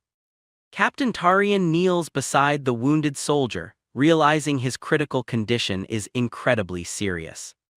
Tarian hands over medicinal leaves, telling the soldier to chew them to help dull the intense pain. Tarian warns that the Amancho plant acts as a powerful painkiller but is highly toxic when raw. Demian steps up with Nemoza seeds, explaining they will perfectly neutralize the plant's deadly toxicity. Tarian stares in absolute disbelief, completely baffled by how a rookie knows such advanced medical secrets. Demian warns Captain Tarian that the massive boulder didn't fall on its own, meaning a dangerous beast is lurking nearby. Suddenly, a heavy bone-chilling stomp echoes through the woods, freezing both of them in absolute terror. A colossal, red-eyed shadow beast looms over them, radiating pure killer energy and ready to shred them to pieces. Demian and Kyle step up, boldly demanding to join the dangerous mission as rookies. Captain Tarian shuts them down instantly, ordering the rookies to stay behind at the barracks. The duo refuses to back down, offering to act as porters just to get in on the action. Tarian is visibly embarrassed, realizing his unit is so short-staffed he actually needs their help. He finally relents, strictly ordering them to stand by in the rear and avoid active combat. Tarian orders Dianel to hand over the spare gear to the eager rookies. Dianel mentions the Brinserian forest, triggering a wave of dark memories for Demian. Demian remembers the chilling warning that a terrifying demon lurks deep within those woods. Dianel insists it was no ordinary beast, but a nightmare born of pure darkness. He recalls the horror of watching a demon-possessed orc effortlessly rip a steel wolf to shreds. Dianel remembers the terrifying strength of the demon-possessed orcs, clenching his fist in pure frustration. Dianel looks back with a dark expression, knowing his legendary unit was completely doomed without their savior. Meanwhile, Demian struggles under the weight of his massive pack, his thoughts totally jumbled by the crazy situation. Since things turned out like this, Demian is determined to see the terrifying truth of this forest with his own eyes. Captain Tarian stands tall before his squad, roaring to make sure every single soldier is fully geared up. The seasoned veterans march forward, reminding everyone to stay absolutely alert and avoid anything that looks remotely dangerous. With a dead serious look, Tarian declares that their absolute top priority is for everyone to make it back alive. As the squad finally moves out, Demian and Kyle follow closely behind, ready to face the unknown. Demian flashes a confident grin, absolutely hyped to face his very first real battle in this dangerous new life. Captain Tarian orders his squad to split into teams of 3, keeping a close eye on the perimeter. Dianel takes command of the rookies, ordering Demian and Kyle to stay close and follow his lead. Looking around the Forbidden Zone, Demian wonders why this ordinary-looking forest is considered so dangerous. But his instincts kick in as he suddenly senses the unmistakable, thick scent of a brutal battlefield. Having survived 5 years in hell, Demian's body immediately screams at him that this place is extremely dangerous. Gripping his spear tight, he locks in, fully prepared for whatever terrifying monsters might leap out. Suddenly, a sharp noise cuts through the eerie silence, putting the entire squad on high alert. Dianel looks back in surprise, wondering if the scouts have already stumbled upon something ahead. A panicked scout screams for the captain, waving them over to a highly disturbing discovery. They arrive to find a horrific scene of absolute slaughter, realizing they are not alone in these woods. Tarian inspects the abandoned gear, realizing the scouts were too terrified to even grab their weapons before fleeing. Dianel stares at the shredded trees, completely baffled by the sheer power of whatever monster did this. Dianel suggests it might be a bear, but Tarian immediately shuts it down, knowing no normal bear is this destructive. Sweating bullets, Dianel wonders if they're dealing with an ogre, but the captain remains highly skeptical. Demian quietly steps forward and discovers the massive, bloody carcass of a red bear lying in the grass. Demian points out the massive claw marks on the carcass, proving an even bigger beast slaughtered this apex predator. Demian confidently points to the shattered trees, perfectly deducing the giant monster's exact movements and size. Tarian is completely blown away by the rookie's flawless analysis, demanding to know where he learned this. Demian casually claims his father was a hunter, leaving Tarian deeply impressed by his incredible instincts. Demian's teammate suddenly questions him about his father's real background, almost exposing his carefully hidden secrets. Demian freezes instantly, giving him a deadly look that warns him to drop the subject immediately. Captain Tarian orders the squad to retreat for the day, prioritizing the respectful recovery of their fallen allies. Demian knows pushing forward without intel is pure suicide, completely agreeing with the captain's tactical retreat. He highly respects Tarian's blunt leadership style, realizing why the legendary captain was so deeply missed. The squad packs up and begins their tense march back through the eerie, fog-covered woods. Suddenly, Demian's danger senses spike just as a panicked warning scream echoes through the trees. A massive boulder crashes down from above, instantly crushing a soldier's leg in a horrific impact. As the squad descends into pure chaos, Demian screams in terror as he sees Kyle in extreme danger. A soldier is pinned under a massive boulder, and the squad frantically tries to lift the crushing weight. Demian steps in, channeling his purple mana to help lift the boulder and save his trapped ally. The immense pressure of the falling rock threatens to crush them all if they lose their footing. The entire squad rushes over, screaming for everyone to help pull their comrade out of danger. They manage to pull him free, but the soldier is severely injured and groans in pure agony. Captain Tarian kneels beside the wounded soldier, realizing his critical condition is incredibly serious. Tarian hands over medicinal leaves, telling the soldier to chew them to help dull the intense pain. Tarian warns that the amancho plant acts as a powerful painkiller but is highly toxic when raw. Demian steps up with Nemoza seeds, explaining they will perfectly neutralize the plant's deadly toxicity. Tarian stares in absolute disbelief, completely baffled by how a rookie knows such advanced medical secrets.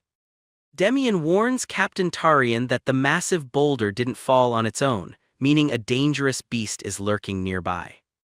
Suddenly, a heavy bone-chilling stomp echoes through the woods, freezing both of them in absolute terror. A colossal, red-eyed shadow beast looms over them, radiating pure killer energy and ready to shred them to pieces. Demian spots the fancy city guards at the base and instantly gets a terrible feeling about this. He tries to walk past quietly, praying his peaceful vacation isn't about to get totally wrecked. No such luck, Aaron corners him immediately, ready to deliver the bad news. Hearing the details of the mission, Demian realizes the demonic threat is escalating way faster than expected. Aaron actually gives him an out, saying he can totally back out of this suicide mission. But Demian just grins and locks in, knowing that if he doesn't step up now, everyone is cooked. Aaron is left completely speechless by the rookie's insane confidence. Demian insists on joining the mission, claiming his unique knowledge is their best shot at tracking down the corrupted beasts. Seeing his determination, the commander agrees to the plan and officially dismisses him to prepare.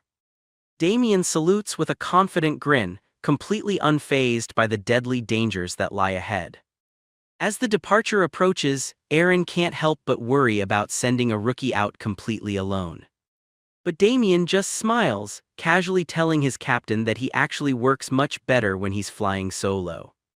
Demian flashes a cheeky grin, pointing out that going solo makes it way easier to escape if things go sideways. Aaron gives him a stern warning, reminding the rookie that engaging in combat is strictly off-limits. Demian salutes confidently, promising to play nice and even gather some helpful herbs along the way. As Demian casually strolls away, Aaron can only watch his back with a mix of concern and disbelief.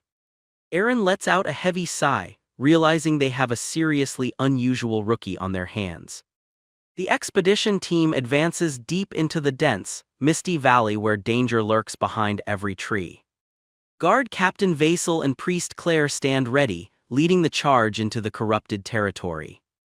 Demian observes the impressive search party lineup, realizing they are fully prepared to face a forbidden dark mage. Guard Captain Vasil suddenly turns around to address the rookie, asking if his name is Demian. Demian bluntly confirms his identity, leaving the captain slightly thrown off by his casual attitude. With complete indifference, Demian looks the captain dead in the eye and asks if there is an issue. Demian boldly points out they are from different units, meaning the captain's high rank holds absolutely zero power over him. The captain is totally stunned by the rookie's audacity, but Demian just tells him to chill out and cooperate. Vasil is left completely speechless, sweating bullets as he wonders what kind of absolute lunatic he just teamed up with. Guard Captain Vasil spots a mysterious figure in a white hood and immediately recognizes her as a priestess. Vasil introduces Demian as the sharp rookie who first detected the demonic energy, sparking her interest. Her eyes glow with intense curiosity, as she realizes this rookie might know way too much.